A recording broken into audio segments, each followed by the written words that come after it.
Good morning to all of you friends. We'll start the class at 10:30 a.m. So some 3 more minutes to go.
Two more minutes and then we'll start the class.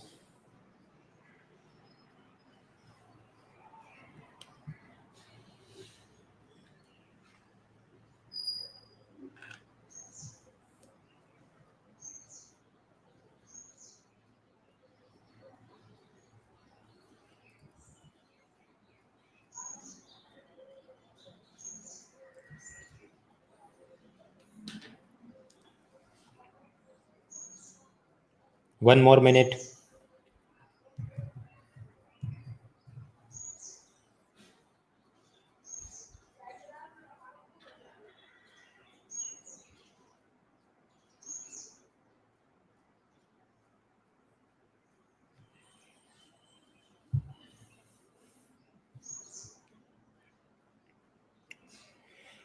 Good morning, Ravi Kumar, Chirag Rajpal, Amit Sharma, Harsh Pathak, Naresh, Yogi Bhavesh, Sujan, Mohammad, Nasir, Raghavendra, and many others. All right, so now it is 10:30 a.m. in my mobile and we'll start the class. My first question as usual is, can you see me? Can you hear me? क्या आप मुझे देख सकते हैं, सुन सकते हैं? आयुष झा ने कहा yes. Ankita, the answer is yes. During this live lecture कभी भी अगर आपको लगे कि आपका ऑडियो या वीडियो हैंग हो गया है तो आप अपने कीबोर्ड पर Ctrl+R, इसमें प्लस दबाने की ज़रूरत नहीं, बेसिकली Ctrl+R दबाना है या Ctrl+Shift+R भी दबा सकते हैं and it will refresh your browser and reconnect the things. Google Chrome browser use करना चाहिए, preferably without any add ons, and it will work.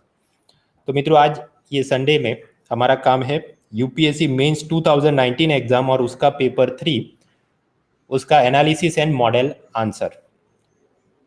ये पेपर 3 के अंदर 4 ब्लॉक हैं. पहला ब्लॉक है इकोनॉमी, दूसरा ब्लॉक है agriculture all the way up to minimum support price and PDS system. तो वो आज अभी 10:30 बजे से जो क्लास हम पढ़ रहे हैं वहाँ पार्ट 1 में करेंगे. उसके बाद सेकंड पार्ट में हम लोग ये ब्लॉक 3 मतलब एनवायरमेंट, डिजास्टर, साइंस टेक और ब्लॉक 4 इंटरनल सिक्योरिटी, वो सारे मसले देखेंगे in the live lecture part 2, जो कि आज आफ्टर द लंच 2 PM से है. So be sure to attend both of them. या so UPSC civil service exam 2019 time table कुछ इस तरह से रहा था. जून महीने में 2 जून को रविवार को ये प्रीलिम एग्जाम होती है. आफ्टर द एग्जाम 40 डेज में यूपीएससी ने रिजल्ट डिक्लेयर किया in the month of July, और उसके बाद ये रिजल्ट डिक्लेरेशन के 70 डेज के बाद सितंबर महीने से अपनी मेंस एग्जाम शुरू होती है. इसके अंदर मेंस का ऐसे जनरल स्टडीज पेपर 1, 2, 3 ये सब सितंबर 3rd वीक, लास्ट वीक में ये हो रहा था. So today we are looking at general studies mains paper 3, जिसके अंदर होते हैं total 250 mark and they were divided among the 4 blocks in following manner. Block 1 economy से 50 मार्क के प्रश्न निकलते हैं. ब्लॉक 2 ये एग्रीकल्चर, फूड प्रोसेसिंग, पीडीएस, वो सब में से निकलते हैं 75 मार्क्स का क्वेश्चन. ब्लॉक 3 यानी environment disaster science tax 75 mark के question, and lastly block 4 internal security से 50 मार्क के question. So more or less the trend has been जो internal bifurcation more or less last year जैसा ही दिखता है. Now the span of current affairs, कितना theory पूछा कितना current affairs पूछा. In this mains paper 3 30% of the questions were from theory.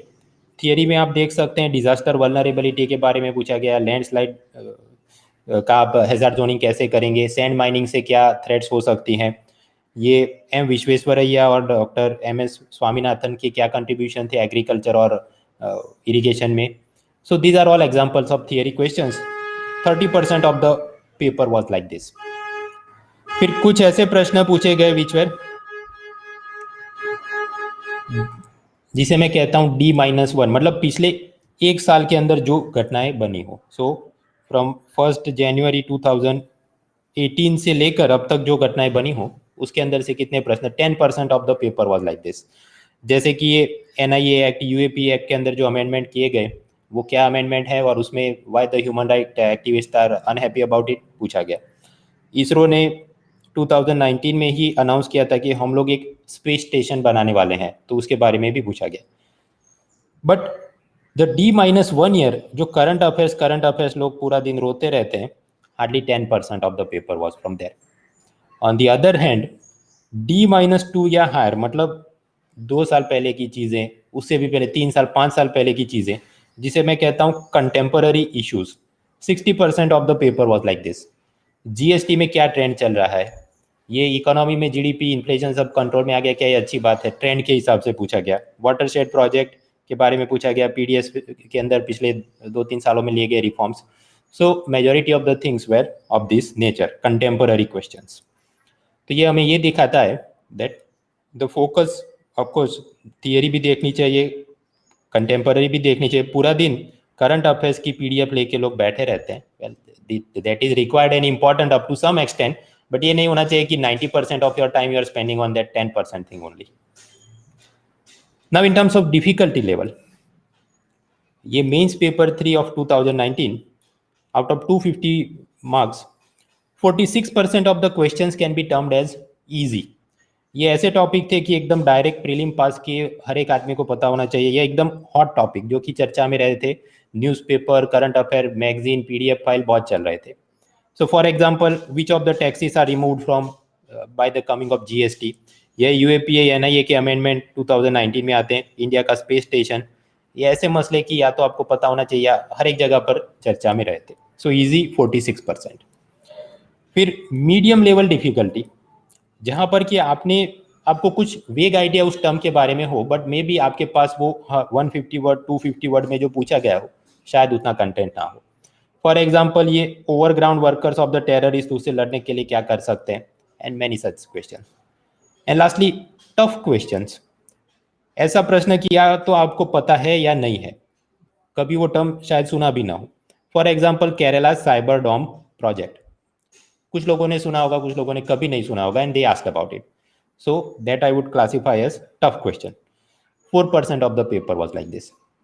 So again majority of the paper is in the range of easy to medium category only.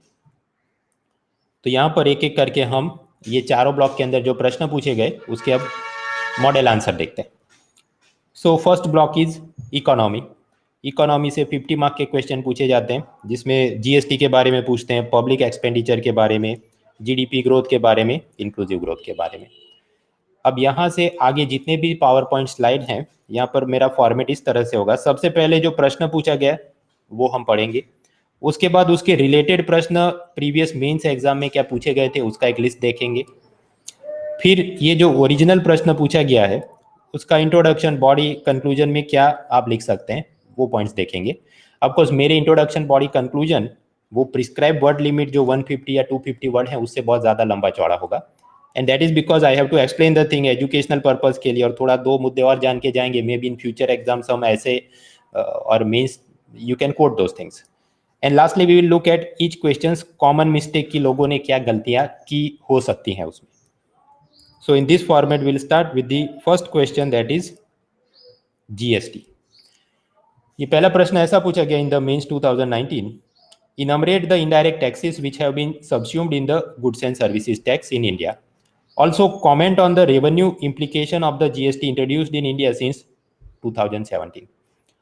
उन अप्रत्यक्ष करों को गिनाइए जो भारत में वस्तु और सेवा कर में सम्मिलित किए जा गए हैं और भारत में जुलाई 2017 से क्रियान्वित ये जीएसटी के राजस्व निहितार्थों की भी टिप्पणी करिए। बहुत क्लिष्ट किस्म का हिंदी यूज करते हैं। आई वुड सजेस्ट कि इवन हिंदी मीडियम में भी जवाब लिख रहे हो तो पहले तो इंग्लिश वाला ही क्वेश्चन पढ़ना चाहिए। You can get the picture कि मुझे इसमें क्या जवाब लिखना है। Even in I have to write in Hindi और बांग्ला और Tamil anywhere, but first you look at the English question. तो वेरी इजी इंट्रोडक्शन में आप जीएसटी के बारे में लिखेंगे। बॉडी पार्ट 1 में आप लिखेंगे कौन से इनडायरेक्ट टैक्स चले गए और बॉडी पार्ट 2 में लिखेंगे रेवेन्यू इम्प्लीकेशन क्या थे। So this has been the question. Now related questions in the past exam. 2013 mains paper 3 में पूछा गया, discuss the rationale for introducing this GST in India and bring out the critically reasons for its delay. क्योंकि 2013 में तो वो आया नहीं था तो क्यों डिले हो रहा है, ऐसा प्रश्न पूछा गया। देन 2017 पेपर 2 में पूछा गया, explain the salient features of this 101st amendment act and do you think it is efficacious enough to create the common national market for goods and services? So basically they are asking only about the GST itself. So yes, it has been asked in the past also and in the present also.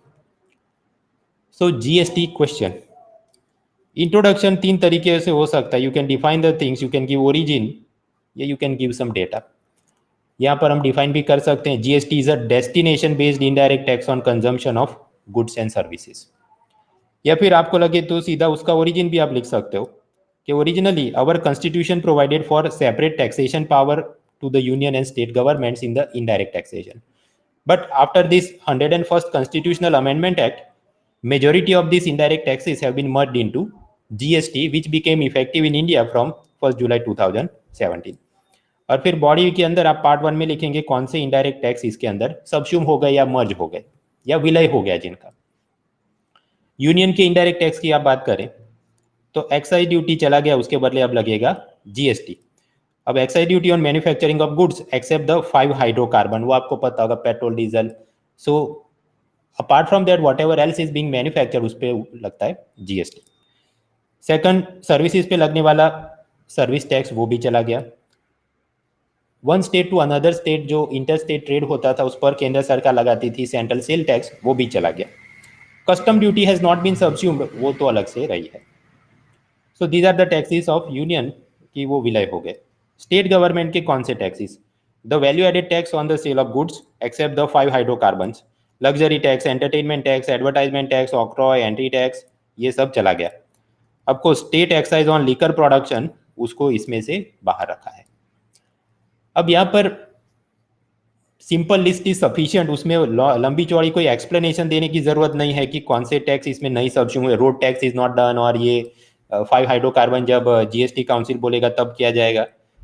वो लंबी चौड़ी अगर आप वो explanation देने को बैठे तो आपकी जो वर्ड लिमिट है वो इधर ही खत्म हो जाएगी। So simply give a small list. Now part 2 is discuss the implication on revenue. Revenue implication कुछ इस तरह से है, आपको पता होगा कि जीएसटी में जो भी सप्लायर है उसको इनपुट टैक्स क्रेडिट मिलता है। तो हर महीने मान लीजिए सरकार को ग्रॉस में 1 लाख करोड़ रुपए मिल रहे हैं तो उसमें बहुत सारे व्यापारी उसमें से इनपुट टैक्स क्रेडिट भी लेंगे। So accordingly will get adjusted.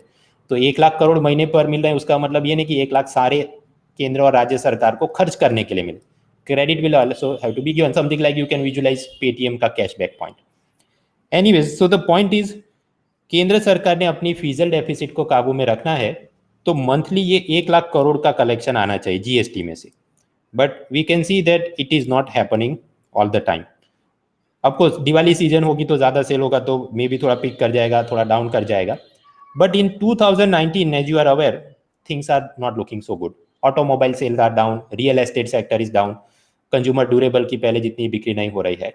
So the news have been like this कि जो कलेक्शन 1 लाख करोड़ के ऊपर होना चाहिए वो 98,000 और नीचे नीचे गिर रहा है। So monthly GST collection below the potential among the economic slowdown. So one point we are aware. लेकिन यहाँ पर डिस्कस द इम्प्लीकेशन, तो आपने इम्प्लीकेशन क्या करनी चाहिए? यूनियन के बारे में लिखो, स्टेट के बारे में लिखो। सेकंड, थियोरेटिकल इम्प्लीकेशन ये होनी चाहिए, थियोरेटिकल इम्प्लीकेशन ये होनी चाहिए, बट इन रियलिटी ये प्रॉब्लम्स आ रहे हैं। So that will be the type of arguments will present in body part 2. GST revenue implications on the union government. आपको पता होगा कि GST provides input tax credit to the entrepreneur, लेकिन वो सब कैशबैक पॉइंट कलेक्ट करने के लिए मुझे अपना इनवॉइस और सारे रिकॉर्ड सरकार में जमा करने होंगे. So it creates a culture of self policing and as a result the revenue collection should increase, क्योंकि हर एक आदमी उससे पहले वाले आदमी के ये मैंने टैक्स पे किया है इनवॉइस दिखाकर सरकार से क्लेम करेगा. So in theory that revenue implication will be like this कि सेल टैक्स, एक्साइज सर्विस, वो सबके सामने इसमें कुछ ज़्यादा इंप्रूवमेंट दिखना चाहिए. But in reality the things are not looking so good. Why? Protectionism के चलते भारत के एक्सपोर्ट जो बाहर होते थे यूएसए, यूरोपियन यूनियन में, कमी आई है. Even the domestic sale of automobile, consumer durable, real estate sector are down for various reasons. Fake invoice generate करके लोग बोगस आईटीसी क्रेडिट क्लेम करते हैं. ऐसे भी करोड़ों रुपए के स्कैम थोड़े थोड़े दिनों में हमें न्यूज़पेपर में देखने को मिलते हैं. एंड एज अ रिजल्ट जो सरकार की मंशा होती है कि gross GST collection 1 lakh crore से ज़्यादा होना चाहिए per month, but in 2019 it is appearing that it is falling towards less than 1 lakh crore, and as a result it will be difficult to control the fiscal deficit in future. एक ये चिंता का विषय लगता है. So this is the revenue implication on the union government. Now in similar format you can write about revenue implication on states. In theory क्या होगा? GST is a destination based tax on consumption of goods and services. Gujarat की nano car बन के अगर UP में जाएगी तो UP को एसजीएसटी मिलेगा, गुजरात को एसजीएसटी नहीं मिलेगा. So as a result manufacturing states में सफर इन थियरी कि उनके कलेक्शन कम होंगे, and in the long term it is expected कि सब जगह इकोनॉमी ग्रो होगी और सब अच्छा होगा. But the present scene is like this. Punjab, Himachal, Chhattisgarh, Uttarakhand, Jammu Kashmir, Orissa, Goa, Bihar, Gujarat, ज़्यादातर स्टेट ऐसा बोलते हैं कि VAT system, value added tax में हमको जितना कलेक्शन होता था उसके सामने there is a decline in the SGST collection. Very few states have witnessed increase in the revenue collection. Andhra Pradesh देख लो, नॉर्थ ईस्ट, मिजोरम, मणिपुर, कुछ स्टेट ही ऐसे हैं जिनको वैट के कंपैरिजन में एसजीएसटी में ज़्यादा पैसा मिल रहा है. Of course as we know that GST compensation cess की मैकेनिज्म है, व्हीकल पे लगता है, सम डीमेरिट गुड पे लगता है.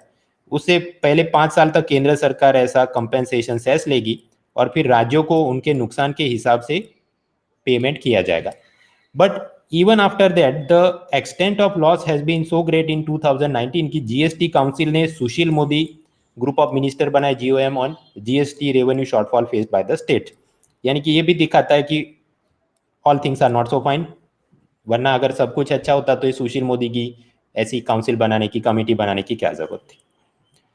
सो या in the body part we have discuss sufficient things. Now conclusion में आप क्या बोल सकते हैं? या short term challenges are appearing but long term benefits are there.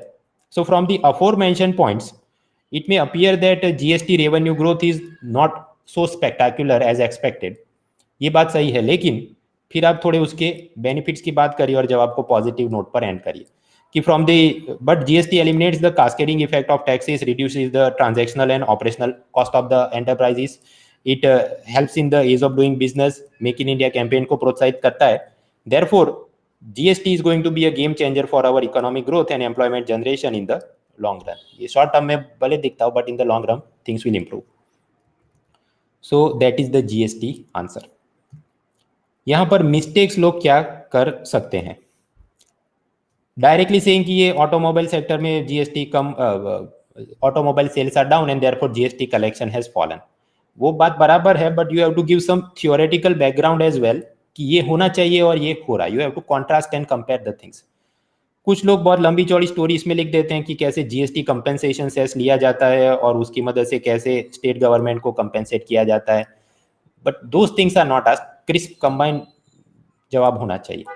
Then long winded advantages and benefits of GST is also not asked. GST के कुछ लाभ दिखे तो कंक्लूजन में 1-2 लाइन में समराइज कर दो. बॉडी पार्ट में वो सब आपको नहीं पूछा गया है. So right as per the demand of the question. आपको जो आता है वो नहीं लिखना है, जो पूछा गया है वो जवाब में लिखना है.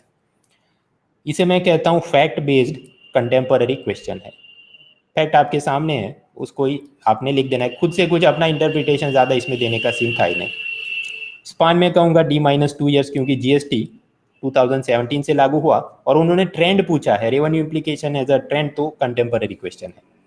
डिफिकल्टी लेवल में कहता हूँ this is an easy question, क्योंकि किसी ने भी जो प्रीलिम पास किया है ही सपोज टू नो कि कौन से जीएसटी में इनडायरेक्ट टैक्सेस चले गए हैं। और ये जो ट्रेंड है वो भी थोड़ा इकोनॉमिक सर्वे पढ़ाओ, न्यूज़पेपर देखा, you can easily handle. And this things were also sufficiently covered in my prelim 2019 lecture series. Score के हिसाब से I would expect that majority of the candidates ये 10 मार्क में से 5-6 मार्क तो आराम से इसमें खींच सकते हैं। Second question was like this, public expenditure.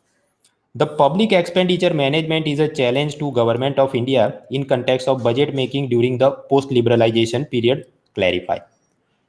उत्तर उदारीकरण अवधि के दौरान बजट निर्माण के संदर्भ में लोक व्यय प्रबंधन भारत सरकार के समक्ष एक चुनौती है, इसको स्पष्ट कीजिए। 15 मार्क्स 250 वर्ड्स, यानी इसमें ज़्यादा जरा एलाबोरेट करके आपने लिखना है because 250 words are there. Again you can see that the कैसी कलिष्ठ हिंदी वो यूज़ कर, उत्तर उदारीकरण, लोक व्यय प्रबंधन। तो भले आप हिंदी में जवाब लिख रहे हैं, still first of all you go through the English question ताकि दिमाग में विजुअलाइजेशन हो जाए। पोस्ट लिबरलाइजेशन पीरियड में पब्लिक एक्सपेंडिचर में चुनौती आ रही है, मतलब एक बाजू इंदिरा गांधी को याद करो, दूसरी बाजू नरेंद्र मोदी को याद करो और उनको क्या दिक्कतें कंपेयर टू प्रीवियस इन आ रही है। So like that we have to handle this question. ऐसे प्रश्न क्या पहले पूछे गए हैं? Public finance as you would know कि वो physical responsibility and budget management उसके साथ जुड़ा हुआ क्वेश्चन है। So in the mains paper 3 2013 उन्होंने बोला था ये FRBM एक्ट भारत में लाने की क्या जरूरत थी, उसके क्या सेलिएंट फीचर थे, उसकी क्या इफेक्टिवनेस रही है। So yes, it has been asked, but after a long gap again they have asked about the public finance.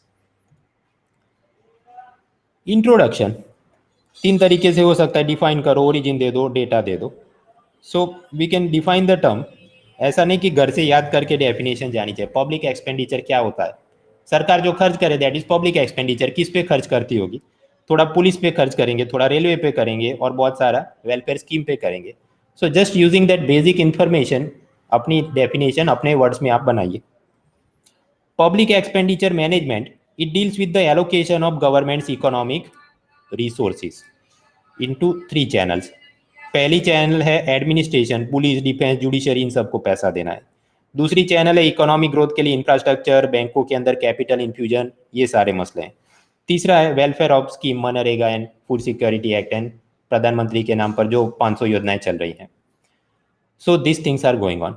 Then you give the origin of the problem that in the aftermath of LPG reforms of 1991 the management of public expenditure is facing challenges on the following front। ये जगह पर दिक्कतें आ रही है।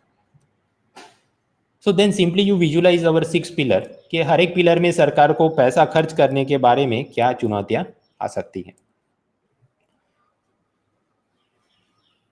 Once upon a time, मतलब ये इंदिरा गांधी और राजीव गांधी के टाइम पे उनको तो मजे थे। जब भी उनको पैसा उधारी में चाहिए तो FRBM एक्ट जैसी कोई चीज नहीं थी। और पैसा बोरो करना है तो RBI को बोलेंगे कि आप SLR, you are aware about the SLR, कि banks are required to keep that much portion of the deposits into cash, gold, government security and other securities approved by RBI। तो वो जमाने में जब जब सरकार को ज्यादा पैसा उधारी में चाहिए, RBI अकॉर्डिंगली SLR को एकदम हाई कर देता था। And then government will get the money and they will do the things. Presently it is not so easy because private sector को भी लोन में पैसा चाहिए, जनता को लोन में पैसा, home loan, automobile. So SLR can not be kept very high, otherwise GDP में नुकसान हो सकता है। तो गवर्नमेंट के पास वो सब पैसा आता नहीं और सामने खर्च करने के लिए और जिम्मेदारी बढ़ गई है। We had learn that Basel 3 norm के हिसाब से banks are required to arrange additional capital, but public sector bank के पास वो कैपेसिटी है नहीं। So government is in fact required to give them money. तो SLR से पैसा आ जाए वो तो बात एक तरफ रही, rather government itself has to give them money for the Basel 3 compliance. तो एक्सपेंडिचर की एक नई चुनौती बन गई। Now we are talking that MSME industry का ग्रोथ करना है तो मुद्रा लोन देने हैं और वहां पर क्रेडिट गारंटी देनी है। तो अगेन जितना लोन डिफॉल्ट होगा सरकार का एक्सपेंडिचर की जिम्मेदारी बढ़ती है। यहाँ पर भी बहुत सारी योजनाएं, सोशल सिक्योरिटी, ये मानधन योजना और ये वो योजनाएं, तो सरकार का खर्च बढ़ रहा है। Second pillar is budget and taxation. तो आप सोच सकते हैं कैसे गवर्नमेंट एम्प्लॉय की संख्या बढ़ी है, 5th पे कमीशन, 6th पे कमीशन, ये सब धीरे धीरे सैलरीज बढ़ा रहे हैं तो सरकार का खर्च बढ़ रहा है। Defence expenditure is rising. Private competition के चलते BSNL, एयर इंडिया, पहले जितना आप बिजनेस नहीं कर पाते, they are loss making enterprises, तो उल्टा सरकार ने उनको सैलरी देने के लिए अपनी जेब से पैसा निकालना पड़ता है. So again expenditure challenge has increased. International trade. International trade में government is required to give subsidies to the exporters. Transport infrastructure बनाना है, वेयर हाउस इंफ्रास्ट्रक्चर बनाना है. सो एक्सपेंडिचर का ये मामला बढ़ा. राजीव गांधी इंदिरा गांधी के टाइम में they were looking at import substitution. तो एक्सपोर्ट करना वो सब तो उनके दिमाग में चलता ही नहीं था. But now export is a focus, so expenditure challenge has increase. चौथा पिलर है सेक्टर्स ऑफ इकोनॉमी. तो आप उसमें पाएंगे कैसे एग्रीकल्चर डिस्ट्रेस बढ़ रहा है, लोन वेवर करना चाहिए, ऐसी फार्मर की डिमांड और राइट और एजिटेशन चलते हैं. ऑटोमोबाइल सेक्टर में जो मंदी चल रही थी उसके चलते ये अगस्त सितंबर में आपने देखा होगा कैसे निर्मला सीतारमन ने फीजल स्टिम्युलस अनाउंस किया कि government department will by the new cars so that ये मारुति सबको ऑर्डर मिल जाए. इवन अभी लेटेस्ट आपने देखा होगा कैसे कॉर्पोरेशन टैक्स में कटौती कर दी. तो इनकम आना तो कम हो गया है और सामने एक्सपेंडिचर के चैलेंज वो भी एक टाइप से दिखते हैं. इंफ्रास्ट्रक्चर में trillions of dollar rupees are required for highway construction, railway expansion. सरकार के ऊपर चुनौती है. एचआरडी के अंदर भी right to food, right to work मतलब मनरेगा, राइट टू एजुकेशन, ये सब लीगल राइट्स बन गए हैं. तो उसको फिर अब लागू करने के लिए ढेर सारे पैसे चाहिए. हमारे पास डेमोग्राफिक डिविडेंड, उसको एक्सट्रैक्ट करने के लिए लोगों को स्किल देना है.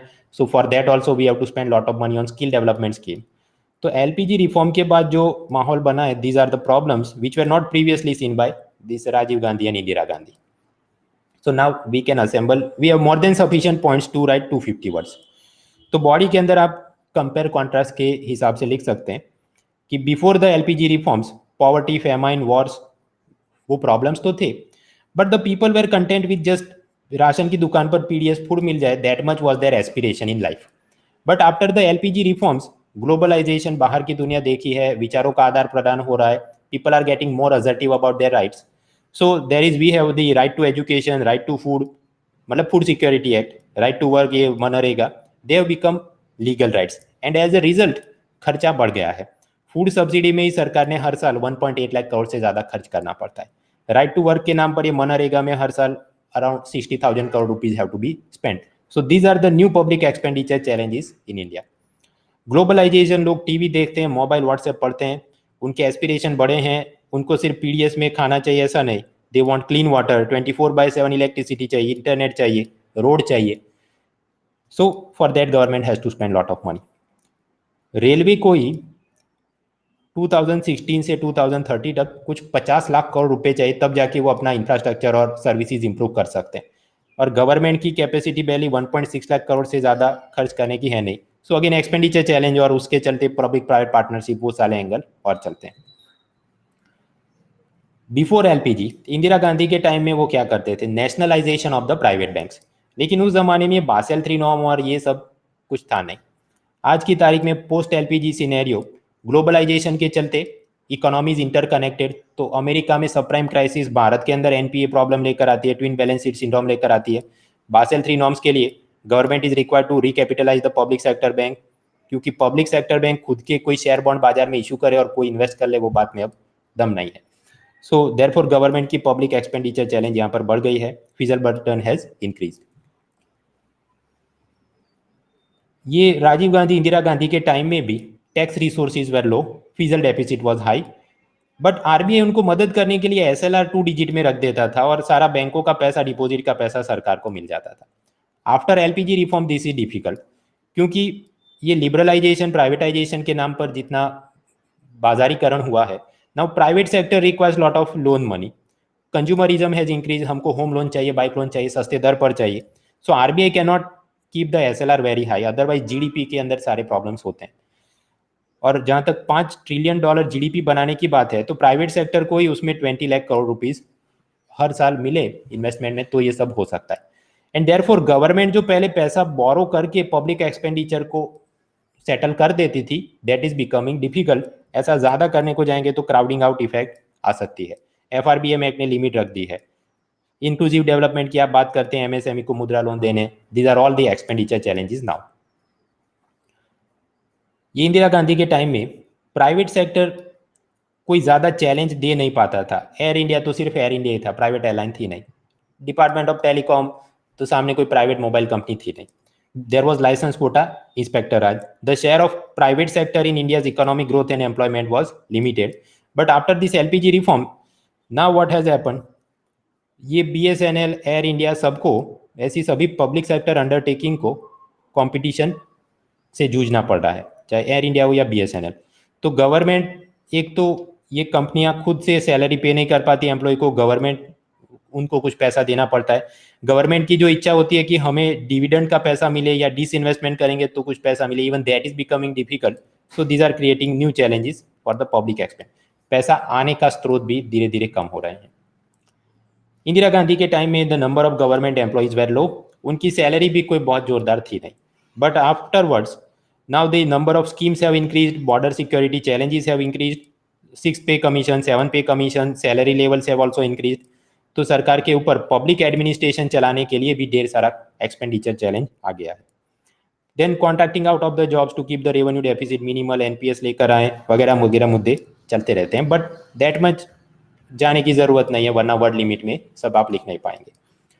सो whatever good 4-5 points you can elaborate, that is well and good.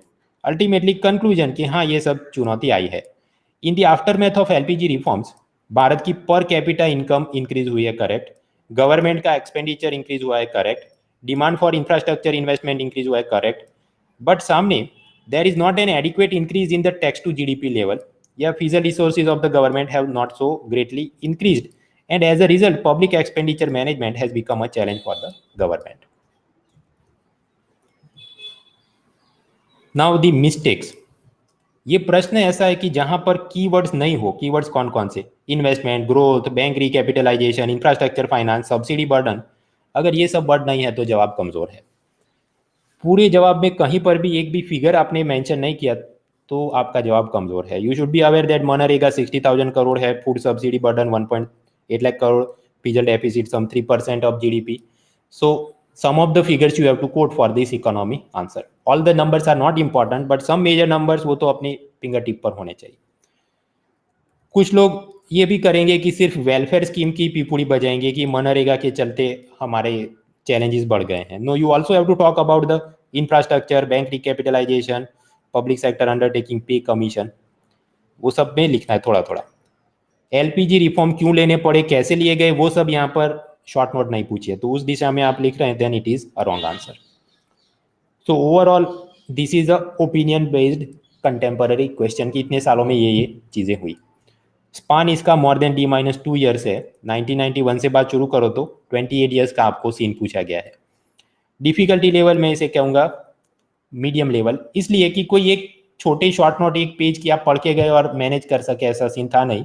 You need to be aware about all the 6 pillars of the economy, past and present tense of GDP, deficit, subsidy, सब आपको मालूम होना चाहिए। So out of the 15 marks, मुझे लगता है ज़्यादातर लोगों के स्कोर 5 मार्क के आसपास रहे होंगे, क्योंकि ये जो मल्टीपल डायमेंशन लिखने हैं तो वो तो तभी हो सकता है जब आपने ये सब कुछ थोड़ा थोड़ा पढ़ के जाते हो, थोड़ा न्यूज़पेपर देखते हो, कुछ कॉलम देखते हो। जो लोग सिर्फ PDF पढ़ते पढ़ते जॉम्बी बन जाते हैं, तो उन्होंने कोई स्पेक्टाकुलर आंसर लिखा हो मुझे लगता नहीं। उनकी पीपुड़ी वो फूड सिक्योरिटी और मनरेगा के आसपास ही बजी होगी। So multiple angles you have to write, you have to quote some figures, then you can hope to get some like 7-8 marks इसमें आप खींच सकते हैं। Now the third question was this, आप लोग इसको पढ़िए, तब तक मैं थोड़ा पानी पी लेता हूँ।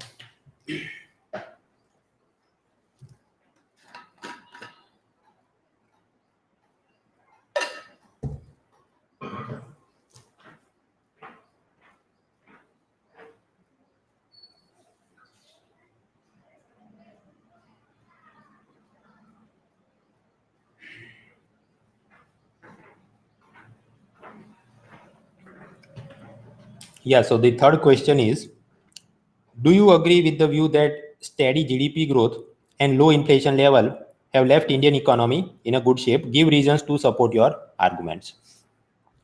क्या आप इस मत से सहमत हैं कि सकल घरेलू उत्पाद की स्थायी समृद्धि और निम्न मुद्रास्फीति के कारण भारतीय अर्थव्यवस्था अच्छी स्थिति में है? अपने तर्कों को समर्थन में कारण दीजिए। 10 मार्क, 150 वर्ड्स। ऐसे प्रश्न पहले भी पूछे गए हैं जिसमें टोन इस तरह का कि growth is there but everything is not fine. जैसे 2015 में पूछा गया, इंडिया का इकोनॉमिक ग्रोथ, उसको जॉबलेस ग्रोथ बोला जाता है। क्या आप इस विधान से सहमत है? Give your arguments. 2014 में पूछा गया कि डेमोग्राफिक डिविडेंड चाहिए लेकिन सामने एम्प्लॉयबिलिटी के स्तर तो कम हो रहे हैं, so what are we missing, हमने क्या करना चाहिए? So this type of questions have been asked in past. So what is the scene here? Sub prime crisis के बाद भारत का जीडीपी 5% के आसपास गिरते गिरते पहुंच जाता है, इन्फ्लेशन डबल डिजिट में चला जाता है। लेकिन फिर 2013 से आप पाएंगे कि now the GDP is okay, ये 6, 7, 8 तक पहुंचा था, फिर वापस लास्ट 2 ईयर में पतन हो रहा है। तो जीडीपी में everything doesn't look so fine.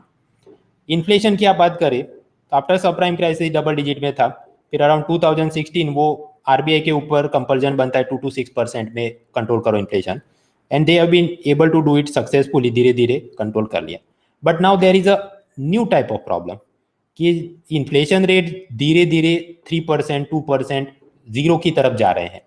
और आपको फिलिप कव याद होगा कि अगर इकोनॉमी में डिफ्लेशन की तरफ जाएंगे तो बेरोजगारी बढ़ सकती है। So is the economy in good shape? Prima facie it may appear, but there are some challenges visible. तो इसका इंट्रोडक्शन कैसे कर सकते हैं? 3 तरीके हैं, डिफाइन, ओरिजिन, डेटा। लेकिन यहां पर प्रश्न ऐसा है कि do you agree opinion type, तो जीडीपी को आप डिफाइन करें या इन्फ्लेशन को डिफाइन करें वो एकदम सुपरफिशियल छिछोरा लगता है। तो you have to write in terms of origin and data. Introduction origin type का कैसे हो सकता है कि in the aftermath of sub prime crisis 2007-8 Bharat का जीडीपी ग्रोथ रेट 5% की रेंज में गिरते गिरते पहुंच गया था, इन्फ्लेशन डबल डिजिट में आ गया था। लेकिन फिर 2016 से RBI successfully control the CPI in 2 to 6% range, और अपना जीडीपी भी 6 to 8% रेंज में आ गया था। So this is the origin of the premise कि ठीक ठाक चल रहा है ऐसा दिखता है। So prima facie economy would appear in a good shape, but following factors have created new set of challenges. सब कुछ, all the things are not so fine, everything is not in good shape. Look at again, यहां पर भी 6 pillar में थोड़ा थोड़ा लिखिए और अपना जवाब सेट हो गया। सो द क्वेश्चन इज, क्या आपको लगता है economy is in a good shape at present? Yes भी बोल सकते हैं, नो भी बोल सकते हैं, बट जिस टाइप की चीजें डेवलप हो रही है ज्यादातर कि economy is in good shape, मुझे तो लगता नहीं। Look at the first pillar, money, banking, finance, insurance. NPA की प्रॉब्लम है, ट्विन बैलेंस शीट प्रॉब्लम है, वो सब तो था, ये एक नया बॉम्ब फूट गया, आईएलएनएफएस और एनबीएफसी वाली crisis. So everything in economy is not looking in good shape. Second, budget. Taxation के अंदर आप पाएंगे कि हमने डीमोनेटाइजेशन किया, जीएसटी लेकर आए, and in the aftermath the number of एसएससीज हैव इंक्रीज, जो लोग अपना टैक्स रिटर्न फाइल करते हैं। बट कलेक्शन वाइज जितना ज्यादा पैसा आना चाहिए वो ग्रेटली इंक्रीज नहीं हुआ है, ऐसा इकोनॉमिक सर्वे 2018 ने बोला। क्योंकि बहुत सारे लोग वो अपनी आमदनी, इनकम अभी भी छुपाते हैं, so that they have to pay only 5% income tax, भले उनके पास 30% टैक्सेबल जितना माल हो वो छुपाते हैं। तो reported incomes are not greatly increasing and there as a result the tax collection has not greatly increased। और उसमें भी ये जीएसटी के आगे जवाब में जो लिखा वो थोड़े मुद्दे आप सोच सकते हैं। Third, international trade. यहाँ पर आप पाएंगे कि ओपेक कार्टेल के चलते ऑयल हैज़ बिकम एक्सपेंसिव, ये तुर्की की लीरा करेंसी के चलते Indian rupee fell, historic fall हुआ last year, around $1 equal 72 rupees हो गया। तो भारत का import bill, current account deficit बढ़ रहा है, और सामने प्रोटेक्शनिज्म और टैरिफ वॉर के चलते अपना एक्सपोर्ट ग्रोथ वो तो म्यूटेड है, मतलब इंप्रूव नहीं हो रहा है। Then fourth pillar, that is sectors of economy. Agriculture sector की आप बात करें, 2016 के बाद से ये डीमोनेटाइजेशन के चलते there has been a deflationary trend in the agriculture. Farmer की क्राइसिस वो बोल रहे हैं, लोन वेवर चाहिए, एक और एंगल चल रहा है। शुगर के अंदर एमएसपी के चलते एक्सेस सप्लाई और उसके भी दाम गिर गए, sugar mills are facing problem, another problem. Automobile, real estate sector के सेल डाउन हो गए हैं। अनएम्प्लॉयमेंट रेट 40 ईयर्स हाई अभी हो गया है, पिछले 40 साल में नहीं था इतना बेरोजगारी दर अभी है, ऐसा मैं नहीं, एनएसएसओ का लेटेस्ट रिपोर्ट बोलता है। और अपना जीडीपी भी अब ग्रोथ रेट 7 से धीरे धीरे 6 की ओर जा रहा है। एक तरफ हम बोलते हैं कि $5 ट्रिलियन का जीडीपी करना है बाय 2025, बट ऐसा करना है तो अराउंड 12% पर ईयर हमने ग्रो करना पड़ेगा, बट हम तो 7 भी करना मुश्किल हो रहा है। So economy is not left in a good shape despite the growth and control inflation. So you can write a few points like that. After the demonetization, number of tax assessees have increased, but corresponding improvement in the tax collection not happen, people hiding reported income, तो physical deficit बढ़ रही है। और इसके चलते आपको याद होगा कि फिजिकल डेफिसिट में भी ज़्यादातर गोल पोस्ट हमने ऐसे किए कि 2020 के बाद करेंगे, so that is showing some things are not so great. अगस्त और सितंबर 2019 में ये निर्मला सीतारमन ने बहुत सारे फिजिकल स्टिमुलस अनाउंस किए, इवन कॉर्पोरेशन टैक्स को कट कर दिया, mainly on account of slow down in the economy. तो अगर economy was in a good shape तो ये सब फिजिकल स्टिमुलस ऐसे देने की क्या जरूरत थी? Such measures would have been unwarranted. जनवरी टू अगस्त 2019 में आरबीआई ने सक्सेसिवली अपने रेपो रेट 110 बेसिस पॉइंट काट दिए, ये सोच के कि ये डिफ्लेशनरी ट्रेंड से लड़ सके, अपनी डिमांड को बूस्ट करें और सब प्रोडक्शन अच्छा हो जाए। बट उसके सामने बैंक वालों ने अपने लोन दर हार्डली 29 बीपीएस काटे हैं, बिकॉज दे आर सेइंग हमारा एनपीए का वो रोना धोना उनका चालू है। So these are also showing some problems. तो इसमें से विद इन 150 वर्ड जो 3-4 मुद्दे आप कोट कर सके आप कर सकते हैं। एंड देन अल्टीमेटली कंक्लूजन, ये क्वेश्चन क्या था, डू यू अग्री? तो फाइंडिंग में आप यस या नो बोल सकते हैं, I am saying that I disagree, तो बस वो उसी को आप समराइज करो। Thus despite a steady GDP growth, low level of inflation, Indian economy cannot be called being in a good shape, अच्छे स्वास्थ्य में नहीं है, because of the challenges created by, body में लिखा उसी की समरी बनाओ, crisis in the banking and NBFC sector, inadequate growth in the collection of revenue and consumer demand, protectionism and external factors. However, RBI and government have been taking measures to address these issues in order to reach the $5 trillion economy target by 2025. एक दो चीजें लिख सकते हैं, physical stimulus has been announced, RBI ने बोला कि loan rate को रेपो रेट के साथ लिंक करो, वो आप लिख सकते हैं। So ultimately we end on yes की government is serious and they are doing some things. Mistakes in this question, economy is not in good shape, ऐसा बोल के मैंने तो बॉडी पॉइंट लिखे, आपको लगे तो आप इसमें काउंटर भी कर सकते हैं, no economy is in a very good shape, Modi भक्ति में आप पूरी रामायण लिख सकते हैं, you can do that, but it must be back by some solid arguments. Vaguely कहना कि जीएसटी और डिमोनेटाइजेशन के चलते Indian economy has benefited, lot of jobs have been generated in the unorganised sector which is not captured in the statistical details, वो सब मुद्दे बनाकर आप कुछ लिख सकते हैं, but you have to logically prove it with some data and arguments. तो ऐसी कोई चीज नहीं है कि एंटी लिखना है, प्रो में भी लिख सकते हैं। Simply focusing that automobile sector is down and Maruti has thrown out 3000 people from jobs, वो बराबर है, बट वो तो एक छोटा मुद्दा, you have to write in grand overview, तो एक जगह पर ये हुआ उसकी बात में कोई, you have to address multiple dimensions. So I will classify this question as a opinion based contemporary question. Span के हिसाब से बोल सकते हैं मोर देन D-2 ईयर्स, क्योंकि सब प्राइम क्राइसिस के बाद से ये पूरी कहा हमने शुरू करी, तो 12 साल की हमको थोड़ी थोड़ी मालूम होने चाहिए। Difficulty I will say medium level का क्वेश्चन है।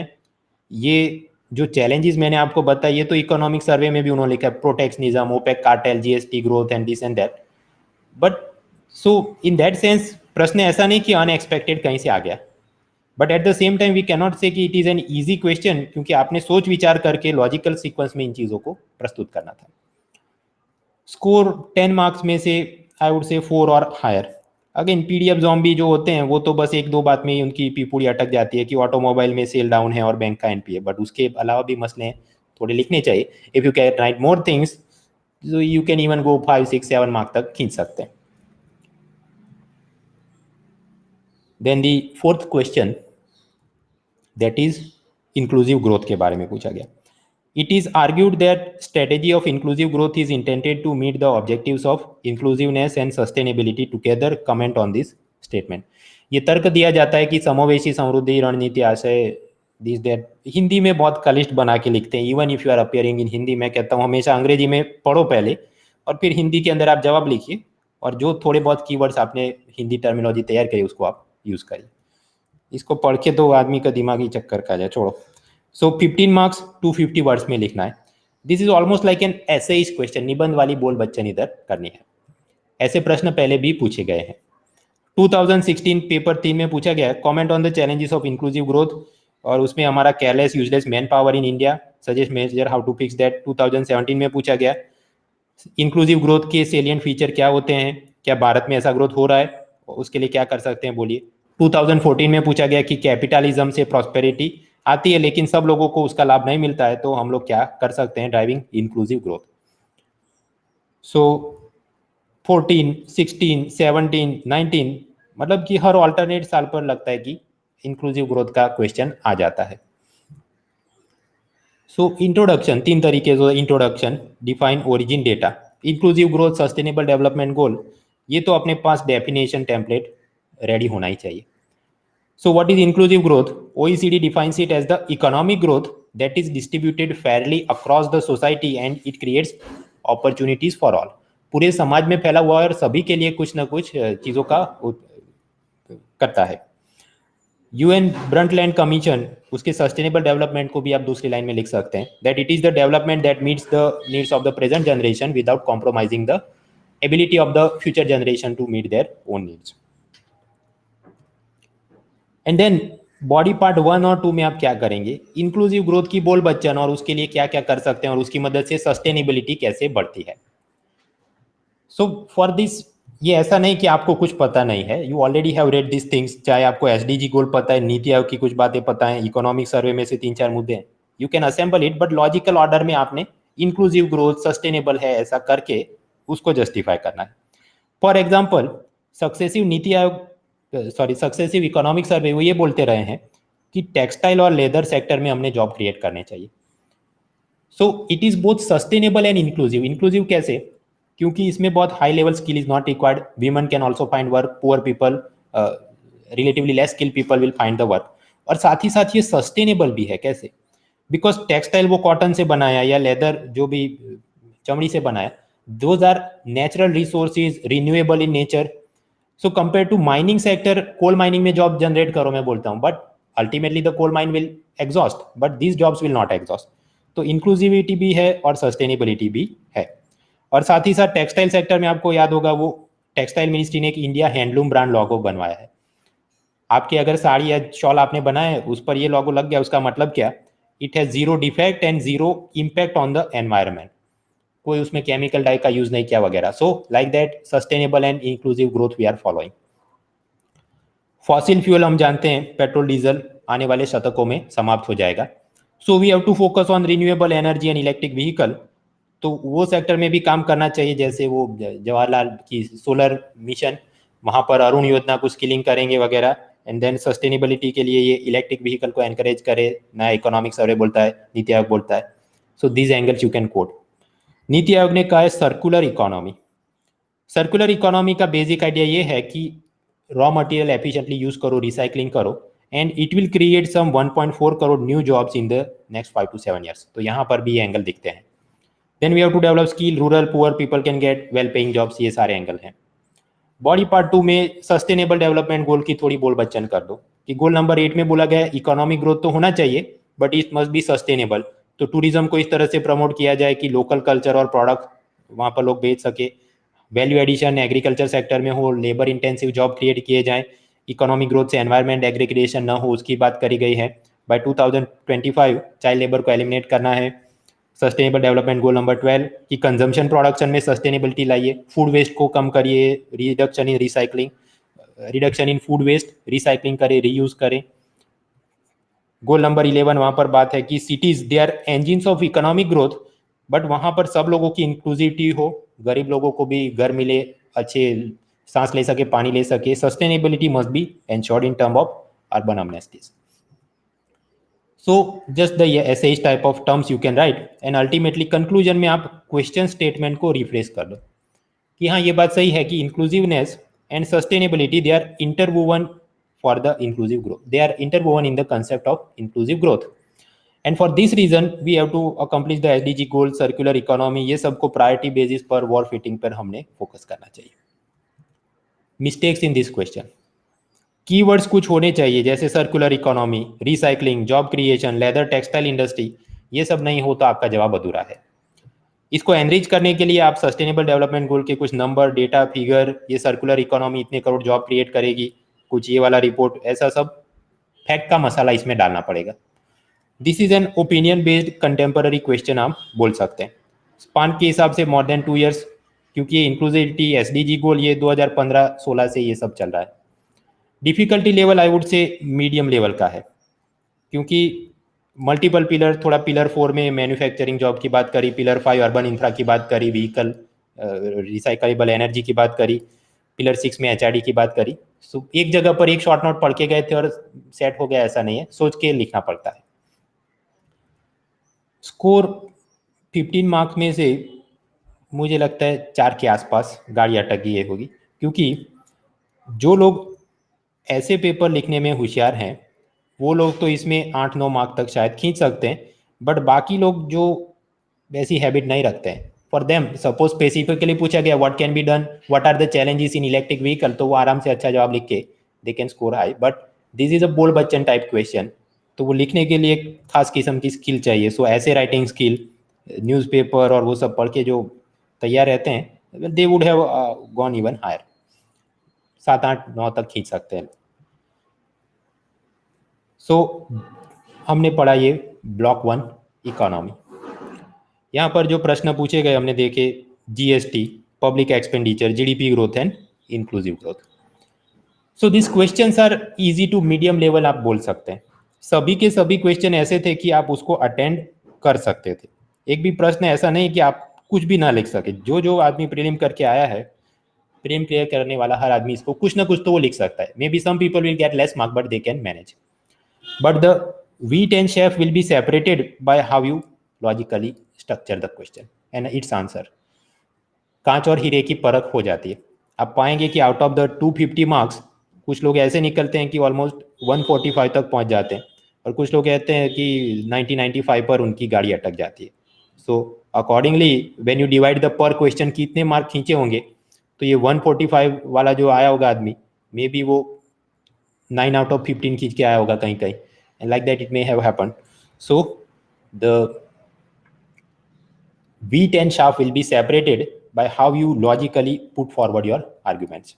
You have to enrich the things with data, factoid, ये वाला स्कीम, वो वाला पॉलिसी, इतने नंबर है, इतने करोड़ का खर्च हुआ, वो सब इकोनॉमी में जरूरी है।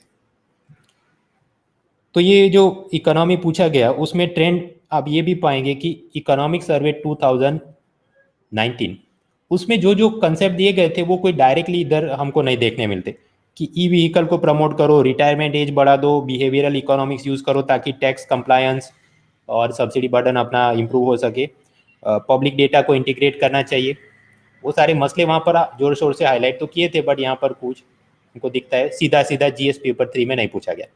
But at the same time it does not mean that those things will not help, क्योंकि हमने देखा ज़्यादातर चीज़ें क्या है, D-2 में वो मैच्योर और राइप होके पूछी जाती है। तो हो सकता है ये जो मुद्दे अभी आपके चले गए नहीं पूछे गए, in the upcoming years they may gate asked. ये मेंस पेपर 3 में एक मुद्दा इन्वेस्टमेंट मॉडल, और बेफिजूल में लोग उसमें बहुत ज़्यादा डरते रहते हैं, but that has been not been asked. And even in the years when it was asked, ये public private partnership generic term में वो पूछते हैं, कोई ज़्यादा स्पेसिफिक मॉडल को एक्सप्लेन करो, not asked.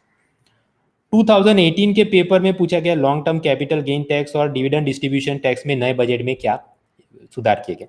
So it was almost as if कि टेक्निकल सीए टाइप का प्रश्न पूछ लिया था। बट इस साल तो हमने जो भी प्रश्न देखे जीनेरिक टर्म में है, ऐसा कोई सीए वाला ज्ञान पूछा नहीं गया था। So the future direction of preparation, इसमें क्या कर सकते हैं। मेरे लेक्चर, प्रीलिम लेक्चर के हैंड आउट आपने देखे होंगे, यू कैन यूज देम। उसमें से फैक्ट का तड़का मसाला मिल जाता है, एनालिसिस भी इकोनॉमिक सर्वे में क्या चल रहा है मिल जाता है। Apart from that what you should do is economic survey volume 1, उसको आप पढ़िए। उसके introduction conclusion, last 3 to 5 years के वॉल्यूम 1 निकालो, introduction conclusion of every chapter, आप वो पढ़िए, you will get some answer writing skills. ये जो मैंने आगे बताया इंक्लूसिव ग्रोथ की बोल बच्चन कुछ लोग बहुत बेहतर कर सकते हैं, because they have some type of expression skills, you have to cultivate that vocabulary sentences. Yojana पढ़ो, कुरुक्षेत्र पढ़ो, कुरुक्षेत्र तो खास पढ़ो क्योंकि अभी जब हम लोग एग्रीकल्चर वाला सेगमेंट देखेंगे, some of the question directly asked from individual articles. Hindu Indian Express, उसके ओरिजिनल कॉलम भी पढ़ने चाहिए, और जो भी करंट अफेयर्स के PDF compilation, Vision and this IAS parliament Shankar IAS वाला, और जो भी even Vajiram is now uploading their monthly compilation, तो सब देखते चाहिए। ऐसा नहीं ये पढ़ूंगा वो नहीं देखूंगा, हर एक मंदिर पे माथा टेकना चाहिए, you will find some useful things everywhere. But current affairs में मैंने आपको बताया hardly 10% of the I think the paper was from that, तो इसी को 90% of the time you should not spend that. मतलब कि ये कोई इकोनॉमी प्रिपेयर करना और इसके जवाब हैंडल करना, ये कोई रॉकेट साइंस है, इसका कोई सीक्रेट गुप्त मटेरियल है, ऐसी बात है नहीं. You can manage it. Now in this regard I am also happy to share कि ये अपनी प्रीलिम 2020 के लिए अन अकेडमी के ये प्लस प्लेटफॉर्म पर मेरी नई बैच शुरू हो रही है फ्रॉम 10 अक्टूबर. रात के टाइम होगी, तो मतलब रात को 9 बजे से. Like that weekly classes will be there. तो working professional can also attend it. ये जो पूरी इकोनॉमी हम लोग पढ़ते हैं उसमें आपको मिलेगा, रिवीजन के हैंडआउट मिलेंगे. ये हैंडआउट की खास बात ये है कि Hindi terminologies are also given for the important technical terms, तो अलग से वो मेंस के लिए ढूंढने की जरूरत है नहीं. Latest budget and economic survey will also be covered. Weekly quiz होगा, रैंकिंग मिलेगी. So like that the entire course is going to be conducted from the 10th of October. And if you are interested you can join it. और वो purchase के checkout option में आप ये code use कर सकते हैं mrunal.org and it will give you some 10% discount. So that is going to be there. खैर वो ज्वाइन करना नहीं करना एक तरफ की बात है, हम लोग कोर्स में आगे बढ़ते हैं. फर्स्ट पिलर हमने कंप्लीट कर दिया, मतलब इकोनॉमी के सवाल देख लिए.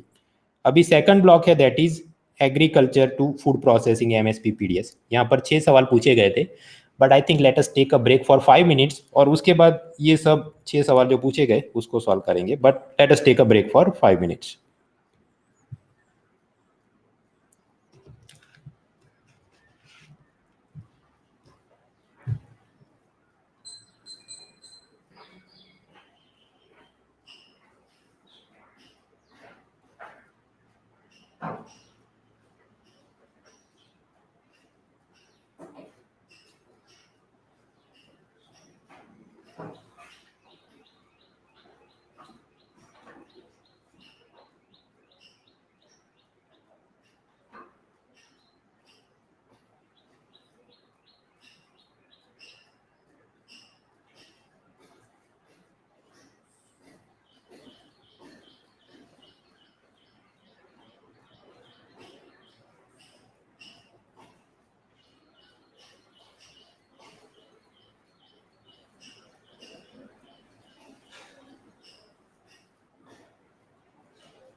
All right, friends, our 5 minute break is over. Let us continue forward. तो ब्रेक पे जाने से पहले मैं आपको बता रहा था कि कैसे मेरा ये नई प्रीलिम बैच लॉन्च हो रही है. Of course many of you will be like कि वो हमने पहले आपके बिफोर द प्रीलिम बैच के हम आपके स्टूडेंट है, सो देन ये ज्वाइन करने की उतनी उपयोगिता दिखेगी नहीं. हावेवर ऑप्शनल सब्जेक्ट जैसे कि philosophy and this political science, geography, even maths और दूसरे टेक्निकल सब्जेक्ट, उसके भी बहुत सारे नए फैकल्टी को ये रोमन साइनी ने इसमें ला दिया है. तो आप ये प्लस कोर्स पेज पर जाकर उसके देख लीजिएगा. So suppose your optional subject it is listed their. तो पूरी मतलब लंबी चौड़ी सब्सक्रिप्शन ना खरीदते हुए अगर आप ऐसी भी स्ट्रेटेजी रखें लाइक अक्टूबर, नवंबर और दिसंबर के अंदर मैं 3 महीने के अंदर अपना ऑप्शनल सब्जेक्ट का कोर्स खत्म कर लूँ, तो वो स्ट्रेटेजी के साथ जो जो ऑप्शनल सब्जेक्ट वाले फैकल्टी इधर पढ़ा रहे हैं उनके भी कोर्स आप देख सकते हैं. दिस इज लाइक नेटफ्लिक्स और अमेजॉन प्राइम की, वहाँ पर एक ही सब्सक्रिप्शन पे करके आप सारी चीज़ें देख सकते हैं. Anyways, so now we are looking at block 2, that is agriculture food processing MSP. Total 75 mark के प्रश्न पूछे गए. 6 सवाल थे. इंटीग्रेटेड फार्मिंग क्या है, बायोटेक्नोलॉजी से कैसे मदद मिलेगी, वाटरशेड प्रोजेक्ट क्या, फिर विश्वेश्वरैया और स्वामीनाथन का कंट्रीब्यूशन क्या रहा, फूड प्रोसेसिंग की पॉलिसी और पीडीएस को रिफॉर्म करने के लिए सरकार ने क्या किया. So here also will follow the same power point format. पहले प्रश्न देखेंगे, related question in past, introduction, body, conclusion and then common mistakes. पहला प्रश्न, how far is the integrated farming system helpful in sustaining agriculture production. एकीकृत कृषि प्रणाली किस सीमा तक कृषि उत्पादन को संधारित करने में सहायक है. 10 मार्क्स, 150 वर्ड्स. यहाँ पर मित्रों देखने वाली बात यह है, ये पूरा प्रश्न वर्बेटिम शब्दशः फरवरी 2018 कुरुक्षेत्र मैगजीन के अंदर आपको मिल जाएगा. It is completely given there. Even ये शंकर आईएएस के एनवायरमेंट बुक के भी अंदर थोड़ा मटेरियल आपको इसका मिल जाएगा, but better quality of answer is available in this Kurukshetra magazine. ऐसे प्रश्न पहले भी पूछे गए हैं. फार्मिंग मेथड के बारे में पूछा जाए, 2018 में पूछा गया ये ऑर्गेनिक फार्मिंग के क्या लाभ हैं, इकोलॉजिकल एंड इकोनॉमिक बेनिफिट्स. 2016 में पूछा गया एरेलोपैथी क्या है, बट वो तो once in a life type का टेक्निकल क्वेश्चन था. Now they are not asking nonsense like that. 2015 में पूछा गया लाइफ स्टॉक रियरिंग से फार्म एम्प्लॉयमेंट और वो सब में क्या मदद मिल सकती है. So on the similar logic it is there. ये स्क्रीनशॉट मैंने लिया है जो कुरुक्षेत्र मैगजीन फरवरी 2018 इशू से. वहां पर उन्होंने एक्सप्लेन किया कि कैसे मदद करता है. फॉर एग्जाम्पल कोई फार्मर डक, ये बतखों को उसका पालन करता है, बैकयार्ड पोल्ट्री को वो करता है, तो उसमें से उनकी जो डक ड्रॉपिंग और ये पोल्ट्री ड्रॉपिंग है उसको वो यूज़ करके फिशरीज को वो खाना दे सकता है और फिर फिश प्रोडक्शन होगा. और इस तरह से इंटीग्रेटेड फार्मिंग मतलब कि आप ये जो भी व्हीट ग्रेन पका रहे हैं उसके साथ साथ आप कुछ और भी करिए. वेजिटेबल्स बनाओ, राइस, शुगर केन, कुछ मसाला भी आप बनाओ, कोकोनट भी बनाओ, फ्लोरिकल्चर करो और थोड़ा वाटर रिसोर्सेज बनाते हुए ये वहाँ पर पॉन्ड बना दिया तो ये बतख और मुर्गियाँ और मत्स्य पालन ये सब भी करो. पैरेलली ये डेयरी, कैटल, गोट ये सब करिए. तो that is called integrated farming. ये सबको यूज करे और एक दूसरे को इनपुट के रूप में यूज करे कि कैटल है तो उसके काउ डंग से फिर आपने मैन्योर बना दिया तो वो फार्म में यूज करेंगे वगैरह वगैरह. So we can introduce the answer by definition. Integrated farming it means judicial mixing of 2 और more components of the farming, जिसकी मदद से फार्मर की इनकम तो बढ़ती है बट साथ साथ एनवायरमेंट की सस्टेनेबिलिटी भी बढ़ती है. फॉर एग्जाम्पल फार्म लैंड से आपने वीट पैदा कर रहे हैं तो थोड़ा वीट आप फार्म में एक पॉन्ड बना दो, डक फिश को भी खाने में थोड़ा वीट डाल दो. सो अकॉर्डिंगली जो वीट फीड आपने डक को डाला तो डक की ड्रॉपिंग और वो फिश के लिए फूड बन जाता है, फिर प्रोडक्शन बढ़ता है. सिमिलरली आप अपने ज़मीन पर कैटल फॉडर बनाइए, गाय खाती है काउ डंग, उसे मैन्योर बनाइए और वो मैन्योर की मदद से आप मशरूम ग्रो कर सकते हैं उसके ऊपर. और मशरूम में तो पर किलो इतना पैसा मिलता है कि व्हीट राइस उसकी कंपैरिजन में कुछ भी नहीं है. So this Kurukshetra magazine they had given some data कि 1 हेक्टर के अंदर ये इतने इतने सब कंपोनेंट आप बना दे तो पक्का एक किसान मिनिमम 30,000 रुपीज़ पर मंथ से लेके कुछ सीजन में तो 57,000 रुपीज़ पर मंथ कमा सकता है. इट इज़ नॉट एक्सपेक्टेड कि ये हर एक पर हेक्टर आप याद करके जा सके, बट जेनेरिक टर्म में बोल सकते हैं कि greatly it can improve the incomes. Compare to the conventional chemical farming. Then in the part 2 आप बात करेंगे कि benefits in theory. Multiple activities are done, एक जगह का जो भी आउटपुट है वो दूसरे के लिए इनपुट बन जाता है, तो उस हिसाब से केमिकल बेस्ड फर्टिलाइजर कम चाहिए, आपका कॉस्ट ऑफ प्रोडक्शन कम हो जाता है, तो किसान को जो पैसा बोरो करना पड़ता था वो डेट बर्टन भी कम हो जाता है। So his income will relatively improve in that sense कि मेरा इनपुट कॉस्ट कम हो गया। सॉइल हेल्थ भी अच्छी हो जाती है। सपोज कोई ऐसी वेदर एडवर्स वेदर इवेंट, अतिवृष्टि हो गई, अनावृष्टि, एक्सेसिव रेन, ड्रॉट प्रॉब्लम है, कोई पेस्ट अटैक हो गया, तो भले आपका व्हीट राइस का नाश हो गया है, still you will get the buffer income from the egg, fish, milk during such periods, तो आपको एक रिस्क प्रोटेक्शन दे देता है। और ये जो भी आपको एग, मीट, फिश, प्रोटीन मिल रहा है, तो फार्मर की फैमिली के लिए न्यूट्रिशनल सिक्योरिटी भी बन जाती है। So ultimately every farm household it become self reliant in 6F: food, fodder, feed, fuel, fibre and fertiliser. ये सब कुछ इंटीग्रेटेड फार्मिंग से उसको खुद से ही मिल जाता है। Now in the second segment प्रश्न ये है कि how far it is useful. How far it is useful मतलब उसका सामने आपने कुछ चैलेंजेस या नेगेटिव पॉइंट्स या वो भी दिखाने पड़ेंगे। That automatically reverse of honey and milk will flow, ऐसा नहीं है, इंटीग्रेटेड फार्मिंग में भी चैलेंज तो है।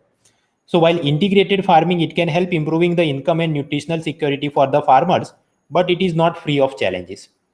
पहला चैलेंज है फाइनेंशियल कंस्ट्रेंट। मैंने आपको अभी बताया कि okay you keep a cow, और काउ डंग से आप मैन्योर बनाएंगे, बट पहले काउ खरीदने के लिए भी तो पैसा चाहिए। Small and marginal farmers can not afford large cattle, so we have to encourage small ruminants. Goat और शीप को एनकरेज करिए, ऐसा लेटेस्ट इकोनॉमिक सर्वे बोलता है। सेकंड, कोस्टल एरिया में तो वहाँ जो फार्मर है वो फिशरमैन का भी थोड़ा काम कर लेते हैं, तो fish, pig, poultry, duck rearing, उनको उससे कोई हिचकिचाहट नहीं है, they do not hesitate. But in the interior areas, Uttar Pradesh या बिहार में क्या सब लोग ऐसा करना शुरू कर सकते हैं? सीम्स अ लिटिल डिफिकल्ट, क्योंकि दूसरे रोल मॉडल उनके सामने है नहीं। And there are also some religious perceptions about कि मीट और ये सब मुर्गी और अंडे ये तो हम नहीं कर सकते, सो उसके चलते एडॉप्शन थोड़ा डिफिकल्ट है। तीसरा, मैंने आपको बताया मशरूम फार्मिंग करी और उसमें बहुत पैसा है, बी कीपिंग और हनी प्रोडक्शन उसमें भी बहुत अच्छा पैसा है, but they are not covered under the minimum price support system, MSP, उसके तो सरकार डिक्लेयर करती नहीं है। So we have to integrate those things with food processing industry, hotel industry, वो सबके साथ फार्मर की कनेक्टिविटी हो तो ही उसमें से उसको रिमनरेटिव प्राइजेस मिल सकते हैं। एंड देन एक्सटेंशन सर्विसेज, कैसे ये सब खेती बाड़ी करनी है, उसके लिए स्किल कैपेसिटी बिल्डिंग फार्मर को देनी है, but number of extension workers are not available in large quantity, तो ये वेब पोर्टल, मोबाइल और मास मीडिया के चलते हमने ये उसकी मदद से प्रोत्साहन देना होगा।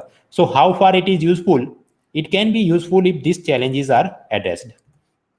सो अल्टीमेटली कंक्लूजन कि yes, if aforementioned challenges are addressed, then this integrated farming system it can greatly help government's target of doubling the farmer income by 2022, या आप सस्टेनेबल डेवलपमेंट गोल नंबर 2 भी बोल सकते हैं, we have to eliminate hunger by 2030, और माल nutrition, hunger दोनों को eliminate करना है। So with the sustainable food production, climate resilient agriculture, ये हम कर सकते हैं। केमिकल फार्मिंग से नहीं करना है क्योंकि सस्टेनेबल डेवलपमेंट की बात हो रही है। So thus integrated farming, it will have to be a crucial tool in this regard. Now mistakes in this question, यहाँ पर इंटीग्रेटेड फार्मिंग उसकी बात करनी है। कुछ लोग प्रिसीजन फार्मिंग बोल के सैटेलाइट का यूज करें और कंप्यूटर और AI टेक्नोलॉजी यूज करें, वो सब नहीं पूछा है। कुछ लोग जीरो बेस्ड बजट फार्मिंग और वो चलते कर्नाटक और वो बीज द्रव्य और ये वो करके वो दूसरी दिशा में चले जाएं, those things they look almost identical. Organic farming, integrated farming, zero based budget farming मिलते जुलते ही कंसेप्ट हैं, but when IFM is asked so only speak about IFM, वो दूसरे सबके टर्मिनोलॉजी इसमें आप मत डालिए। Then not giving any specific example की फिश, पोल्ट्री, मशरूम, कुछ एक्सप्लेन तो करना चाहिए कि ऐसे इंटीग्रेटेड फार्मिंग होती है। सिर्फ हवाबाजी में कुछ लोग जवाब लिख देते हैं, less input is required, environment is protected, हाँ भाई बट कैसे, you have to give some example, fact का तड़का लगाना चाहिए। बॉडी पार्ट 2 में क्योंकि प्रश्न ऐसा है how far it is successful, तो how far it is successful तो कुछ चैलेंजेस आपने मेंशन करनी पड़ेगी, अगर वो आपने मेंशन नहीं किया तो फिर जवाब अधूरा है। क्वेश्चन आप बोल सकते हैं it is a fact based contemporary question. But in terms of span वैसे कंटेम्पररी है, बट स्पान में बोल दूंगा कि D-1 ईयर, क्योंकि February 2080 के कुरुक्षेत्र के आर्टिकल में वर्बेटिम जवाब उसी से आप उठा सकते थे। डिफिकल्टी लेवल मीडियम बोल सकते हैं, क्योंकि ये निर्मला सीतारमन का जो जनरल बजट आया था वहाँ पर उन्होंने बोला जीरो बजट फार्मिंग की बात करी थी। So most of the candidates उन्होंने वो जीरो बजट फार्मिंग में वो बीज द्रव्य और कर्नाटक और वो सब लंबी चौड़ी कहानी तैयार की होगी। IFM सब में हैव नेग्लेक्टेड। तो depending on how beautifully you explain the things, 10 में से 5-6 मार्क भी खींच सकते हैं या 4 के आसपास गाड़ी अटकी भी हो सकती है। डिपेंड्स की स्पेसिफिक एग्जाम्पल चैलेंजेस सब आपने लिखा था कि नहीं। Another question from this means paper 3 2019 national watershed project के बारे में। Elaborate on the impact of national watershed project in increasing agriculture production from water stressed areas. जल प्रतिबलित क्षेत्रों में कृषि उत्पादन में वृद्धि करने के लिए जल विभाजक परियोजना के प्रभाव को सविस्तार स्पष्ट कीजिए। 150 वर्ड्स 10 मार्क्स। ये भी सोर्स के हिसाब से अब कुरुक्षेत्र 2017 नवंबर इशू में वर्बेटिम ये जवाब आपको मिल सकता है। सो वाटरशेड प्रोजेक्ट वो क्या है और उसकी मदद से एग्रीकल्चर प्रोडक्शन कैसे बढ़ सकता है। ऐसे प्रश्न पहले भी पूछे गए हैं। वाटर यूज एफिशिएंसी 2016 में पूछा, 2014 में पूछा ड्रॉट के सामने कैसे प्रिपेयर करें, 2017 में पूछा रिवर इंटरलिंकिंग कैसे मदद कर सकता है, 2013 में पूछा नेशनल वाटर पॉलिसी के बारे में। So yes questions have been coming. अब यहाँ पर वाटरशेड प्रोजेक्ट पूछा है तो डिफाइन कर सकते हैं इंट्रोडक्शन में that watershed is a geo hydrological unit of land which collects the water and drains it to a common point. वहाँ पर वाटरशेड मैनेजमेंट का मतलब ये है we have to store and recharge the ground water resources. उसके लिए कुछ percolation tank बनाया जाए, रिचार्ज वेल बनाया जाए, आर्टिफिशियल पॉन्ड बनाया जाए, ये सब मसला होता है वाटरशेड मैनेजमेंट वाटरशेड प्रोजेक्ट के अंदर। या फिर इंट्रोडक्शन दूसरे तरीके से भी कर सकते हैं, you can give origin of the things. 1970 से ये पीपुड़ी बज रही है। Government of India had launch drought prone area programme, desert development programme, वो सब चल रहा था 70 से। फिर 1990s में वर्ल्ड बैंक मदद करता है तो नाम चेंज कर दिए, integrated watershed development programme IWDP, national watershed development programme for rainfed area NWDPRA, ये सब कुछ चल रहा था। बट अल्टीमेटली इन 2015 मोदी सरकार ने ये सबको कंसोलिडेट करके बोल दिया Neeranchal national water project. So that is also the origin of the question. Now what we can do is body part 1 में आप ये वाटरशेड प्रोजेक्ट के फीचर लिखेंगे और बॉडी पार्ट 2 में कि how it helps in improving the agriculture production. Part 1 के अंदर वाटरशेड प्रोजेक्ट बॉस है रूरल डेवलपमेंट मिनिस्ट्री, फाइनेंस में 50% लोन वर्ल्ड बैंक ने दिया, बाकी पैसा यूनियन गवर्नमेंट दे रहा है। 2000 करोड़ से ज़्यादा खर्चा इधर टोटल हो रहा है। टाइमलाइन बोला है अगले 6 सालों में इसको इंप्लीमेंट करेंगे, मतलब 2016 to 21। Now in real exam it is possible, ये कोई प्रधानमंत्री कृषि सिंचाई योजना जैसा हाई प्रोफाइल टॉपिक तो था नहीं, 2016 में लॉन्च हुआ और फिर तो ज़्यादा चर्चा में भी नहीं। सो इट इज़ पॉसिबल आपको ये सब याद नहीं हो, सो नॉट रिक्वायर्ड कि ये सब असल में लिख सकते हैं। So then you can write in generic terms कि ये वाटरशेड प्रोजेक्ट गवर्नमेंट ने लॉन्च किया था और अगले in the upcoming years they are planning to do things. वैसे तो यहाँ पर सभी स्टेट और यूनियन टेरिटरी एलिजिबल हैं, उसको फंडिंग मिल सकता है, बट ये फंडिंग में फोकस किया जा रहा है 9 states that are facing higher level of water scarcity. Andhra, Chhattisgarh, Gujarat, Rajasthan, Telangana, ये सबको ज़्यादा पैसा दे रहे हैं। इसकी मदद से वाटरशेड एसेट क्रिएट किए जाते हैं, पर्कोलेशन टैंक, रिचार्ज टैंक, ये वो, और वो सब प्रधानमंत्री कृषि सिंचाई योजना में भी मदद करता है। यहाँ पर वाटरशेड प्लस अप्रोच अपनाया गया है, मतलब वाटरशेड तो बनाएंगे ये रिचार्ज टैंक वगैरह, प्लस क्या बनाएंगे, लोकल पार्टिसिपेशन से बनाएंगे, गांव वालों को स्किलिंग देंगे, एम्प्लॉयमेंट अपॉर्चुनिटी क्रिएट करेंगे। And we will also create some strategy कि ये 2021 में फंडिंग खत्म हो जाए, तो ऐसा नहीं कि उसके बाद वो पर्कोलेशन टैंक मेंटेनेंस बंद हो जाए। So watershed is not discontinued even after the funding stop, ऐसा कुछ उसमें से सिस्टम बनाएंगे। सो इट मे हैपन कि वो कुछ पेड मॉडल बना दे कि गांव वाले इसको मेंटेन करते रहे और जो भी किसान यूज कर रहा है उसको इतना पैसा देना होगा, maybe they will work something out. ना body part 2 national watershed project, उसकी मदद से एग्रीकल्चर प्रोडक्शन इंप्रूव कैसे हो सकता है from the water scarce areas. तो ये वाले सेगमेंट में आप कुछ प्रॉब्लम की बात करें और फिर बोले कि यहाँ वाटरशेड से ये सब प्रॉब्लम हल हो जाएंगे। So you can right things like this कि भारत के अंदर वर्ल्ड की 17% से ज़्यादा पॉपुलेशन है, but barely 4% of the fresh water resources are available. ज़्यादातर किसान रेनफॉल पर डिपेंडेंट है। 2014-15 में सक्सेसिव अकाल की परिस्थिति, सक्सेसिव ड्रॉट, और हमारा एग्रीकल्चर ग्रोथ वो 0 टू नेगेटिव जोन में चला गया था। Even today we are unable to increase the annual growth of agriculture to 2 digits. 3-4% आ जाए तो बहुत बड़ी बात हो जाती है, डबल डिजिट में ले जाना तो बहुत मुश्किल दिखता है। और ये सबके लिए जो बहुत सारे कारण हैं, but scarcity of water is among the prime reasons for this. So then how can watershed project improve the things? उसकी मदद से वाटरशेड एसेट बनती है, तो ग्राउंड वाटर टेबल रिचार्ज हो जाएगा, surface run off the rain water will decrease, right, and ultimately it will create some 12% wasteland into arable land. हो सकता है real exam not possible to remember this, क्योंकि वो डेटा ऐसा कुरुक्षेत्र में दिया, बट 2 साल पुरानी बातें की कौन याद। But you can write in generic terms कि इसकी मदद से वेस्टलैंड को भी एरेबल लैंड में हम कन्वर्ट कर सकते हैं। तो ऐसे इलाके जहाँ पर लार्ज डैम बनाना मुश्किल है, इरिगेशन कैनाल बनाना मुश्किल है, वहाँ पर भी availability of water can be improved. Here special attention is paid to the needs of small and marginal farmers. फिर आप दूसरी कोई स्कीम का नाम दे सकते हैं, जैसे कुसुम सोलर इरिगेशन पंप। तो भले इलेक्ट्रिसिटी कनेक्शन नहीं है, डीजल अफोर्ड नहीं कर सकता, वो सोलर इरिगेशन पंप से ये जो ग्राउंड वाटर टेबल रिचार्ज हुआ एक्सट्रैक्ट कर सकता है, और वो लोग भी साल में 1 से ज़्यादा बार क्रॉपिंग कर सकते हैं।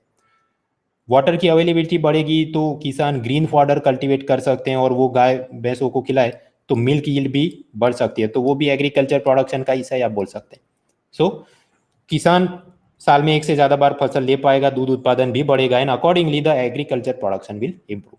एंड अल्टीमेटली कंक्लूजन, अब ये 150 वर्ड्स का था, तो कोई बहुत लंबी चौड़ी कथा तो करनी नहीं है। National water project, watershed project, it will help improving the agriculture and milk production in the water stressed area in the aforementioned manner, and it will also go in a long way to double farmers income by 2022। उसमें भी ये मदद करेगा। गलतियां, mistake ये तो ये हो सकती है, व्हाट एग्जैक्टली इज वाटरशेड, वो आपने पहले एक्सप्लेन करना पड़ेगा। उसकी मदद से प्रोडक्शन कैसे बढ़ेगा, वो भी आपने लॉजिकल कनेक्टिव जैसे मैंने आपको दिखाए करना पड़ेगा। कुछ फैक्ट डेटा, कोई वर्ल्ड बैंक की मदद मिली है, रूरल डेवलपमेंट मिनिस्ट्री है, कुछ आपने मसाला लगाना पड़ेगा। डायरेक्टली आपने बस हवाबाजी करी तो वो वाटरशेड से लाभ होगा, बट कैसे होगा, explain that. So type of question, this is a fact based contemporary question. Span में बोलूँगा D-2 ईयर से भी ज़्यादा, क्योंकि ये वर्ल्ड बैंक के साथ एग्रीमेंट 2015 में किया था, और फिर आगे 2016 से ये काम शुरू हो रहा है।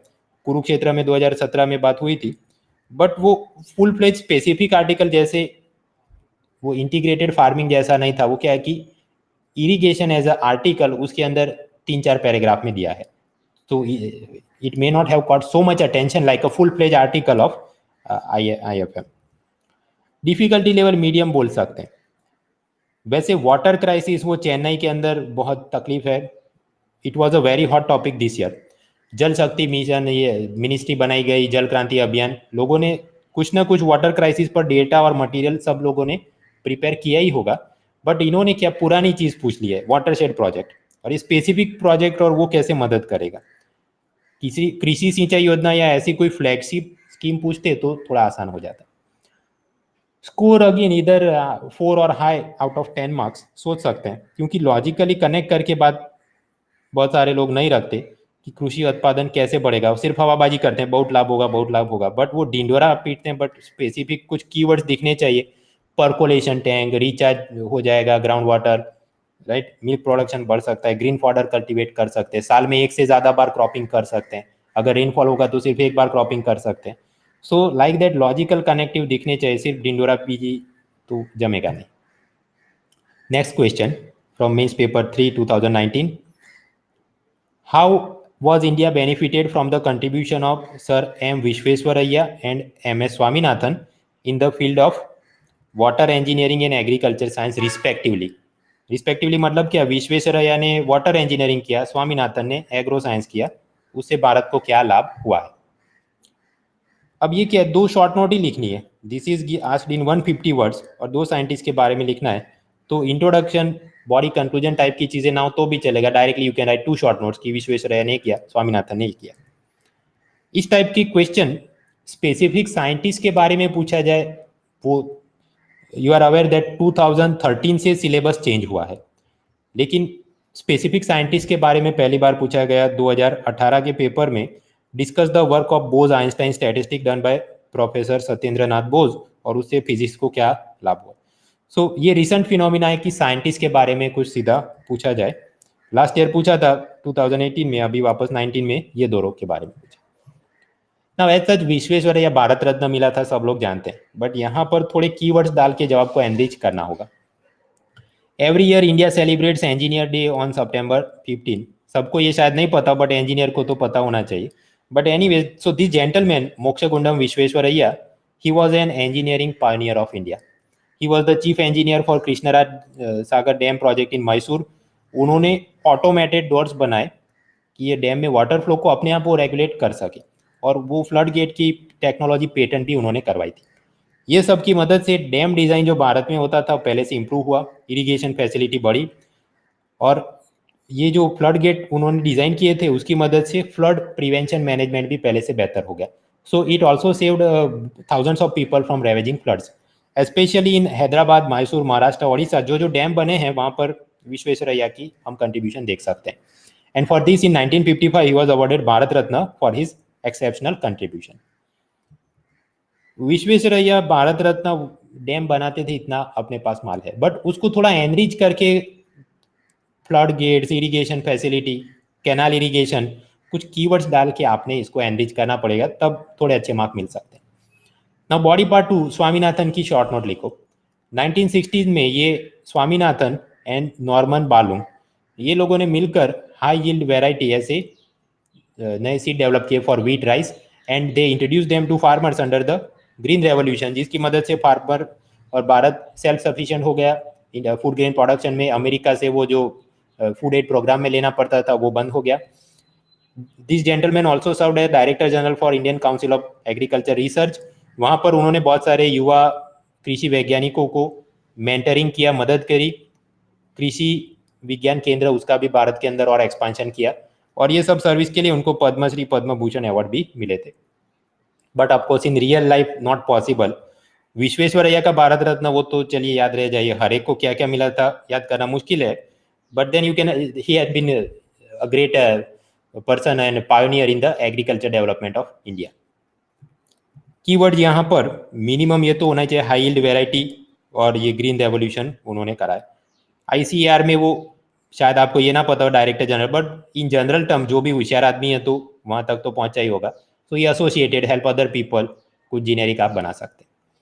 Now mistakes in this question, negativism is not required. Simply उन्होंने पूछा क्या कंट्रीब्यूशन, भारत को क्या लाभ हुआ। कुछ लोग फिर कंक्लूजन में नेगेटिव हो जाते हैं। Sadly we have not been able to produce more such great scientist after their death. Presently there is a brain drain in India, talented scientist Bharat से चले जा रहे हैं। या फिर कि ग्रीन रेवोल्यूशन भारत में आया तो सही, but excessive use of chemical fertiliser resulted into soil pollution and environment डेग्रेडेशन।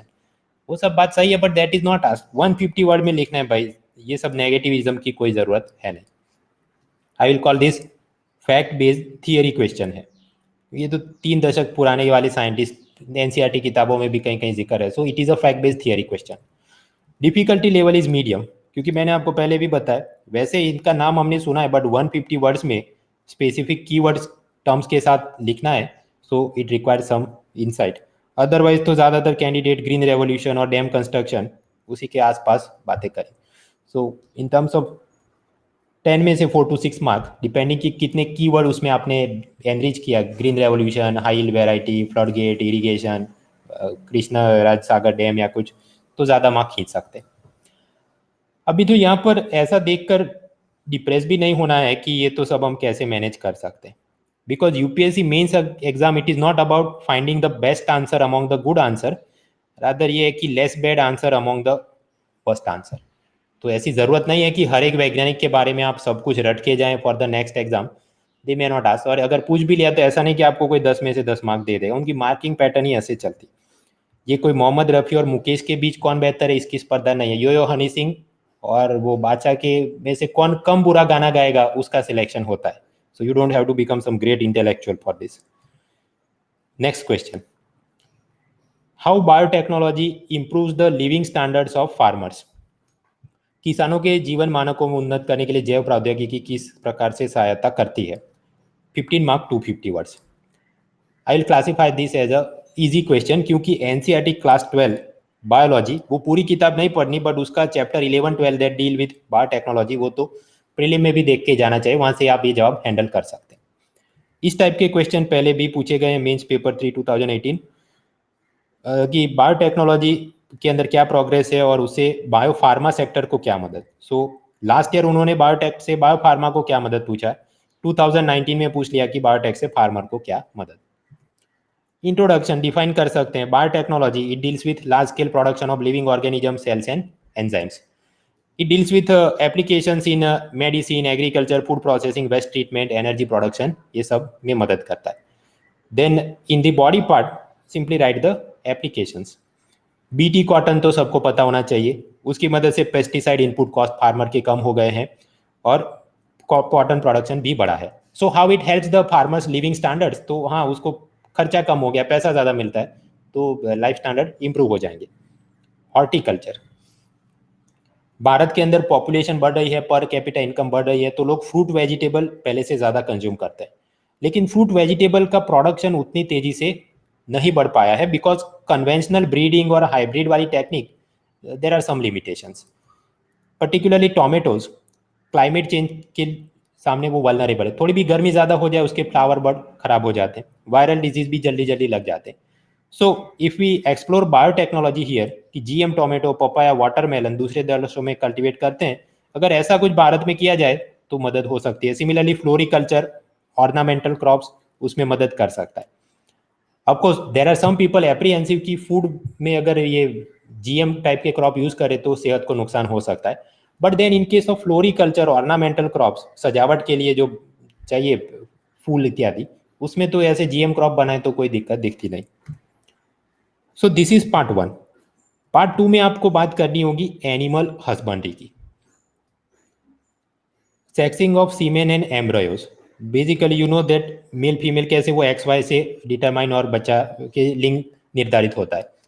So using biotechnology we can remove the Y chromosome from the semen, और फिर उससे जो भी फर्टिलाइजेशन किया जाए only female cattle can be produce. तो जितने ज़्यादा फीमेल कैटल प्रोड्यूस किए तो मिल्क प्रोडक्शन इंप्रूव हो सकता है, किसान की इनकम इंप्रूव हो सकती है। तो विदेशों में ऐसा होता है, भारत के अंदर भी ये बायोटेक में ये सब अपॉर्चुनिटीज़ हैं। We can do cloning, somatic cell transfer, transgenic animals, इसकी मदद से ये सब एनिमल की ब्रीड क्वालिटी इंप्रूव कर सकते हैं, उसको डिजीज और क्लाइमेट रेजिस्टेंट बना सकते हैं, कम पानी में भी ज़्यादा मिल्क, और ग्रीन फॉडर नहीं हो तो भी अच्छा मिल्क बना सके, ऐसी गाय बना सकते हैं। विदेशों में उन्होंने ट्रांसजेनिक काउ बनाई है, वो जो मिल्क बनाती है उसका प्रोटीन कंपोजिशन ऐसा होता है कि ह्यूमन मदर के मिल्क जैसे आइडेंटिकल होता है। So if you give that to babies, उसको वो बहुत अच्छा रहता है compare to natural cow milk. तो ऐसी ट्रांसजेनिक काउ अगर भारत में बनाई जाए तो स्वाभाविक ऐसा फिर बेबी मिल्क आप बेचेंगे तो इनकम फार्मर की बढ़ सकती है। फिर ये RDNA, रिकॉम्बिनेंट DNA टेक्नोलॉजी, उसकी मदद से वैक्सीन बना सकते हैं, तो एनिमल में वो फूट एंड माउथ डिसीज और जो दूसरी तकलीफें होती हैं उसको कंट्रोल कर सकते हैं। तो फार्मर ने जो एनिमल का अपकीमिंग कॉस्ट या ऑपरेशनल कॉस्ट ऑफ मेंटेनेंस वो कम हो सकता है, तो प्रॉफिटेबिलिटी बढ़ती है, स्टैंडर्ड ऑफ लिविंग बढ़ता है। So that is there, and ultimately conclusion. Thus, the use of biotechnology in agriculture and animal husbandry can improve the agriculture production. It can make it resilient to disease and climate change, and accordingly, it can improve the income and living standards of the farmers. Mistakes. पूरा जवाब अगर आपने GM crop के बारे में, उसके लाभ नुकसान के बारे में, तो आपका जवाब गलत दिशा में गया है। If you have forgotten about the animal husbandry angle, then also जवाब आपका कमजोर है, आधा ही जवाब लिखा, सिर्फ if you are writing only GM crops, animal husbandry भी बोलना जरूरी है। Type I will call it fact based theory question. Theory इसलिए है क्योंकि एनसीईआरटी क्लास 12 चैप्टर 12 में वर्बेटिम जवाब उपलब्ध है। डिफिकल्टी इजी, वो एनसीईआरटी नहीं भी पढ़ी हो बट बाकी कुछ करंट अफेयर्स वगैरह देख के थोड़ा तो आप लिख ही सकते हैं, ये कोई एकदम कठिन प्रश्न नहीं है। सो आउट ऑफ 15 मार्क्स मुझे लगता है ज़्यादातर कैंडिडेट 6 मार्क के आसपास तो खींच ही लिया होगा, उसके ऊपर भी खींच सकते हैं कंपेयर कि ये एनिमल हस्बेंड्री और ट्रांसजेनिक और ये वो आपने टर्म ज़्यादा यूज़ किए। Next question is food processing. Elaborate on the policy taken by government of India to meet the challenges of food processing sector. खाद्य प्रसंस्करण क्षेत्र में भारत सरकार ने क्या नीतियां अपनाई हैं, सविस्तार स्पष्ट कीजिए। 250 वर्ड्स, 15 मार्क्स। ऐसे प्रश्न पहले भी पूछे गए हैं। 2015 में पूछा, what are the impediments to marketing and supply chain management in India, e commerce से उसमें क्या मदद मिल सकती है। 2017 में कि भारत के अंदर स्मॉल फूड प्रोसेसिंग यूनिट क्यों असफल रहे हैं और उसमें हम लोग क्या कर सकते हैं और उससे फार्मर को क्या मदद मिल सकती है। So introduction, food processing sector define भी कर सकते हैं कैसे। Food processing, it is the transformation of raw agriculture produce into food through chemical and mechanical process. सेब निकाला एप्पल, उसमें से आपने फ्रूट जैम या स्क्वाश या जूस कुछ बना दिया, केमिकल मैकेनिकल प्रोसेसिंग से आप रॉ मटेरियल को फूड में तब्दील करने की प्रक्रिया, उसे बोलते हैं खाद्य प्रसंस्करण। या फिर आप उसका ओरिजिन भी दे सकते हैं। While India is among the leading producer for food, vegetable, milk and other commodities, but the level of food processing is low in India because of infrastructure and supply chain bottlenecks faced by the food processing industry. And to address those challenges, Bharat सरकार ने ये policy initiatives लिए हैं। करके body में 1 2 3 4 करके वो सब नाम लिखिए। मित्रों, फूड प्रोसेसिंग सेक्टर में क्या पॉलिसी इनिशिएटिव लिए, ऐसा प्रश्न है।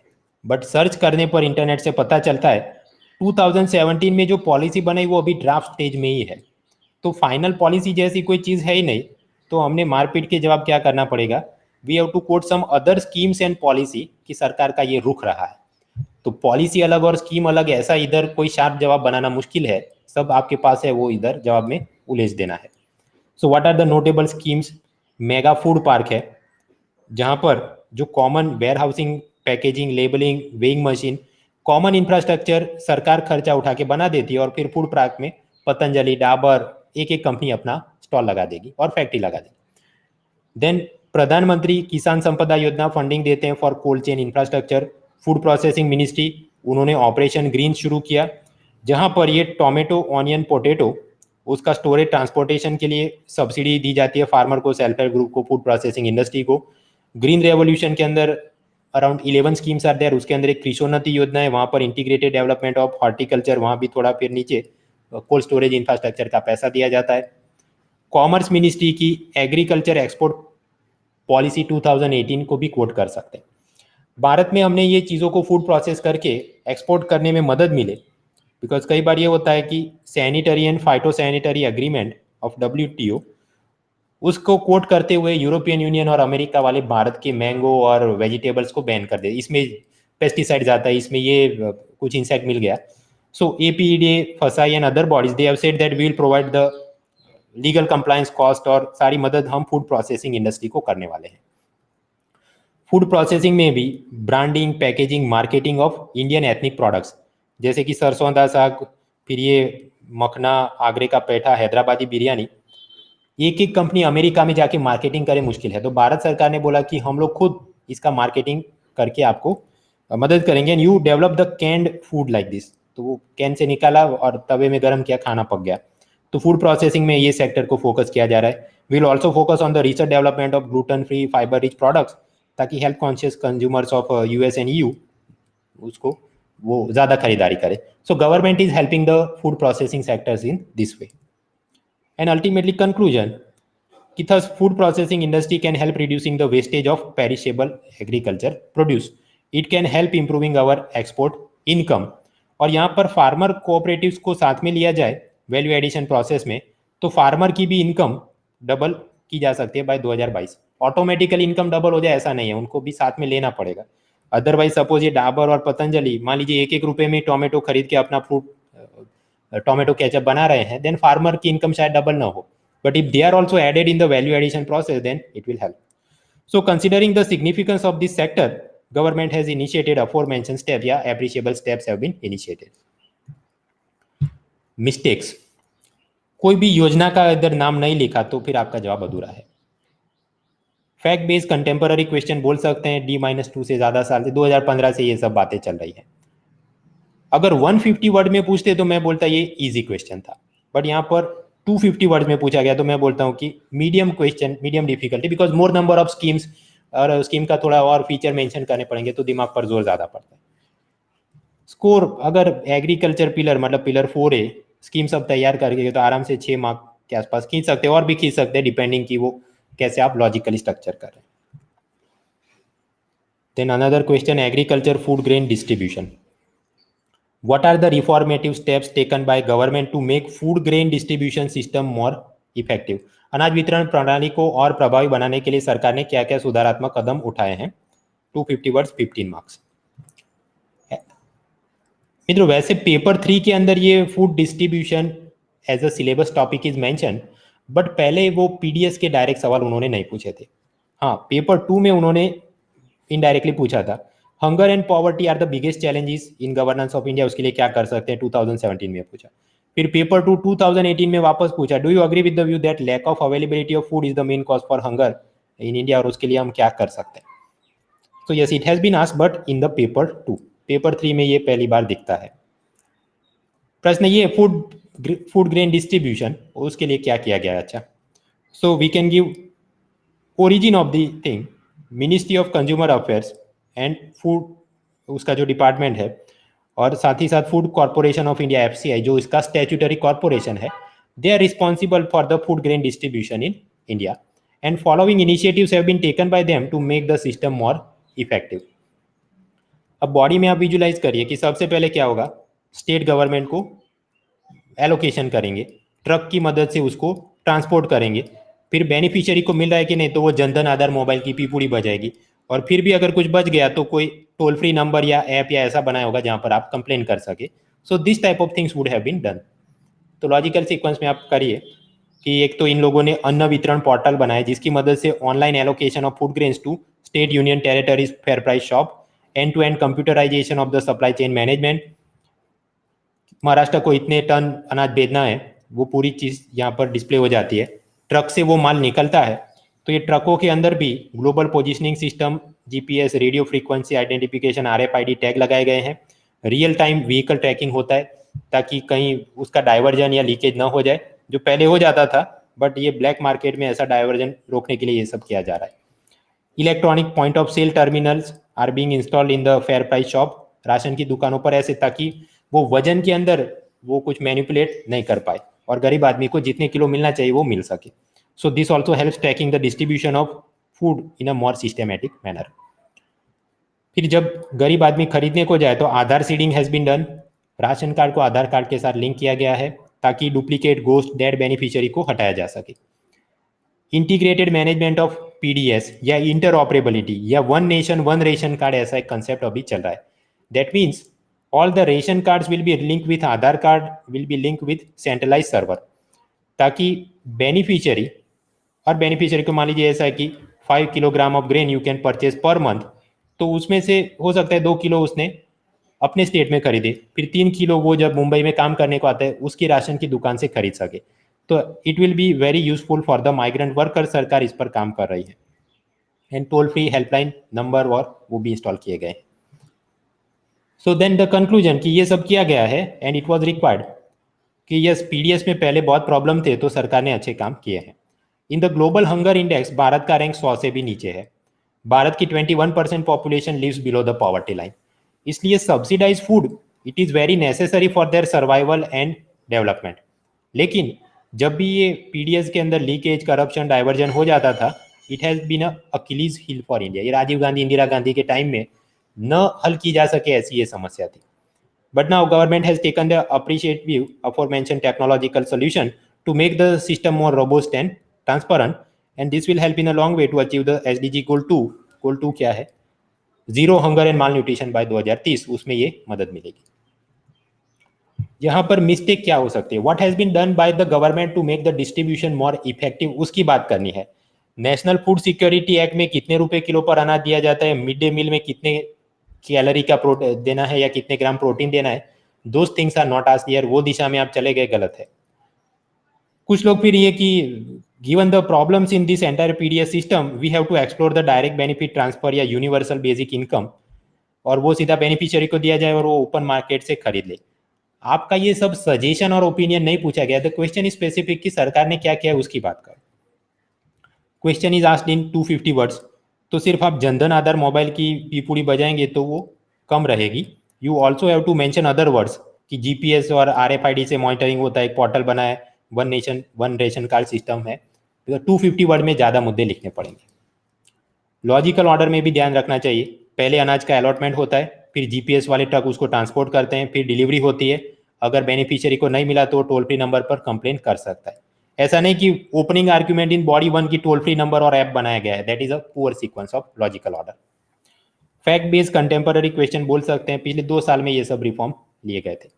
डिफिकल्टी मैं इसे ईजी बोलता हूँ बिकॉज एक तो सिलेबस में एक्सप्लिसिटली ये जीएसएम पेपर 3 में लिखा गया कि food distribution as a topic is there, so you should be aware. Second, इसका वर्बेटिम आंसर आपको latest economic survey volume 2 chapter 7 में भी है, इंडिया ईयरबुक 2019 उसके चैप्टर 15 में भी है। जीपीएस ट्रैकिंग कर रहे हैं, one nation one net card चलाया जा रहा है, जनधन आधार मोबाइल वो तो एवरग्रीन चल ही रहा है।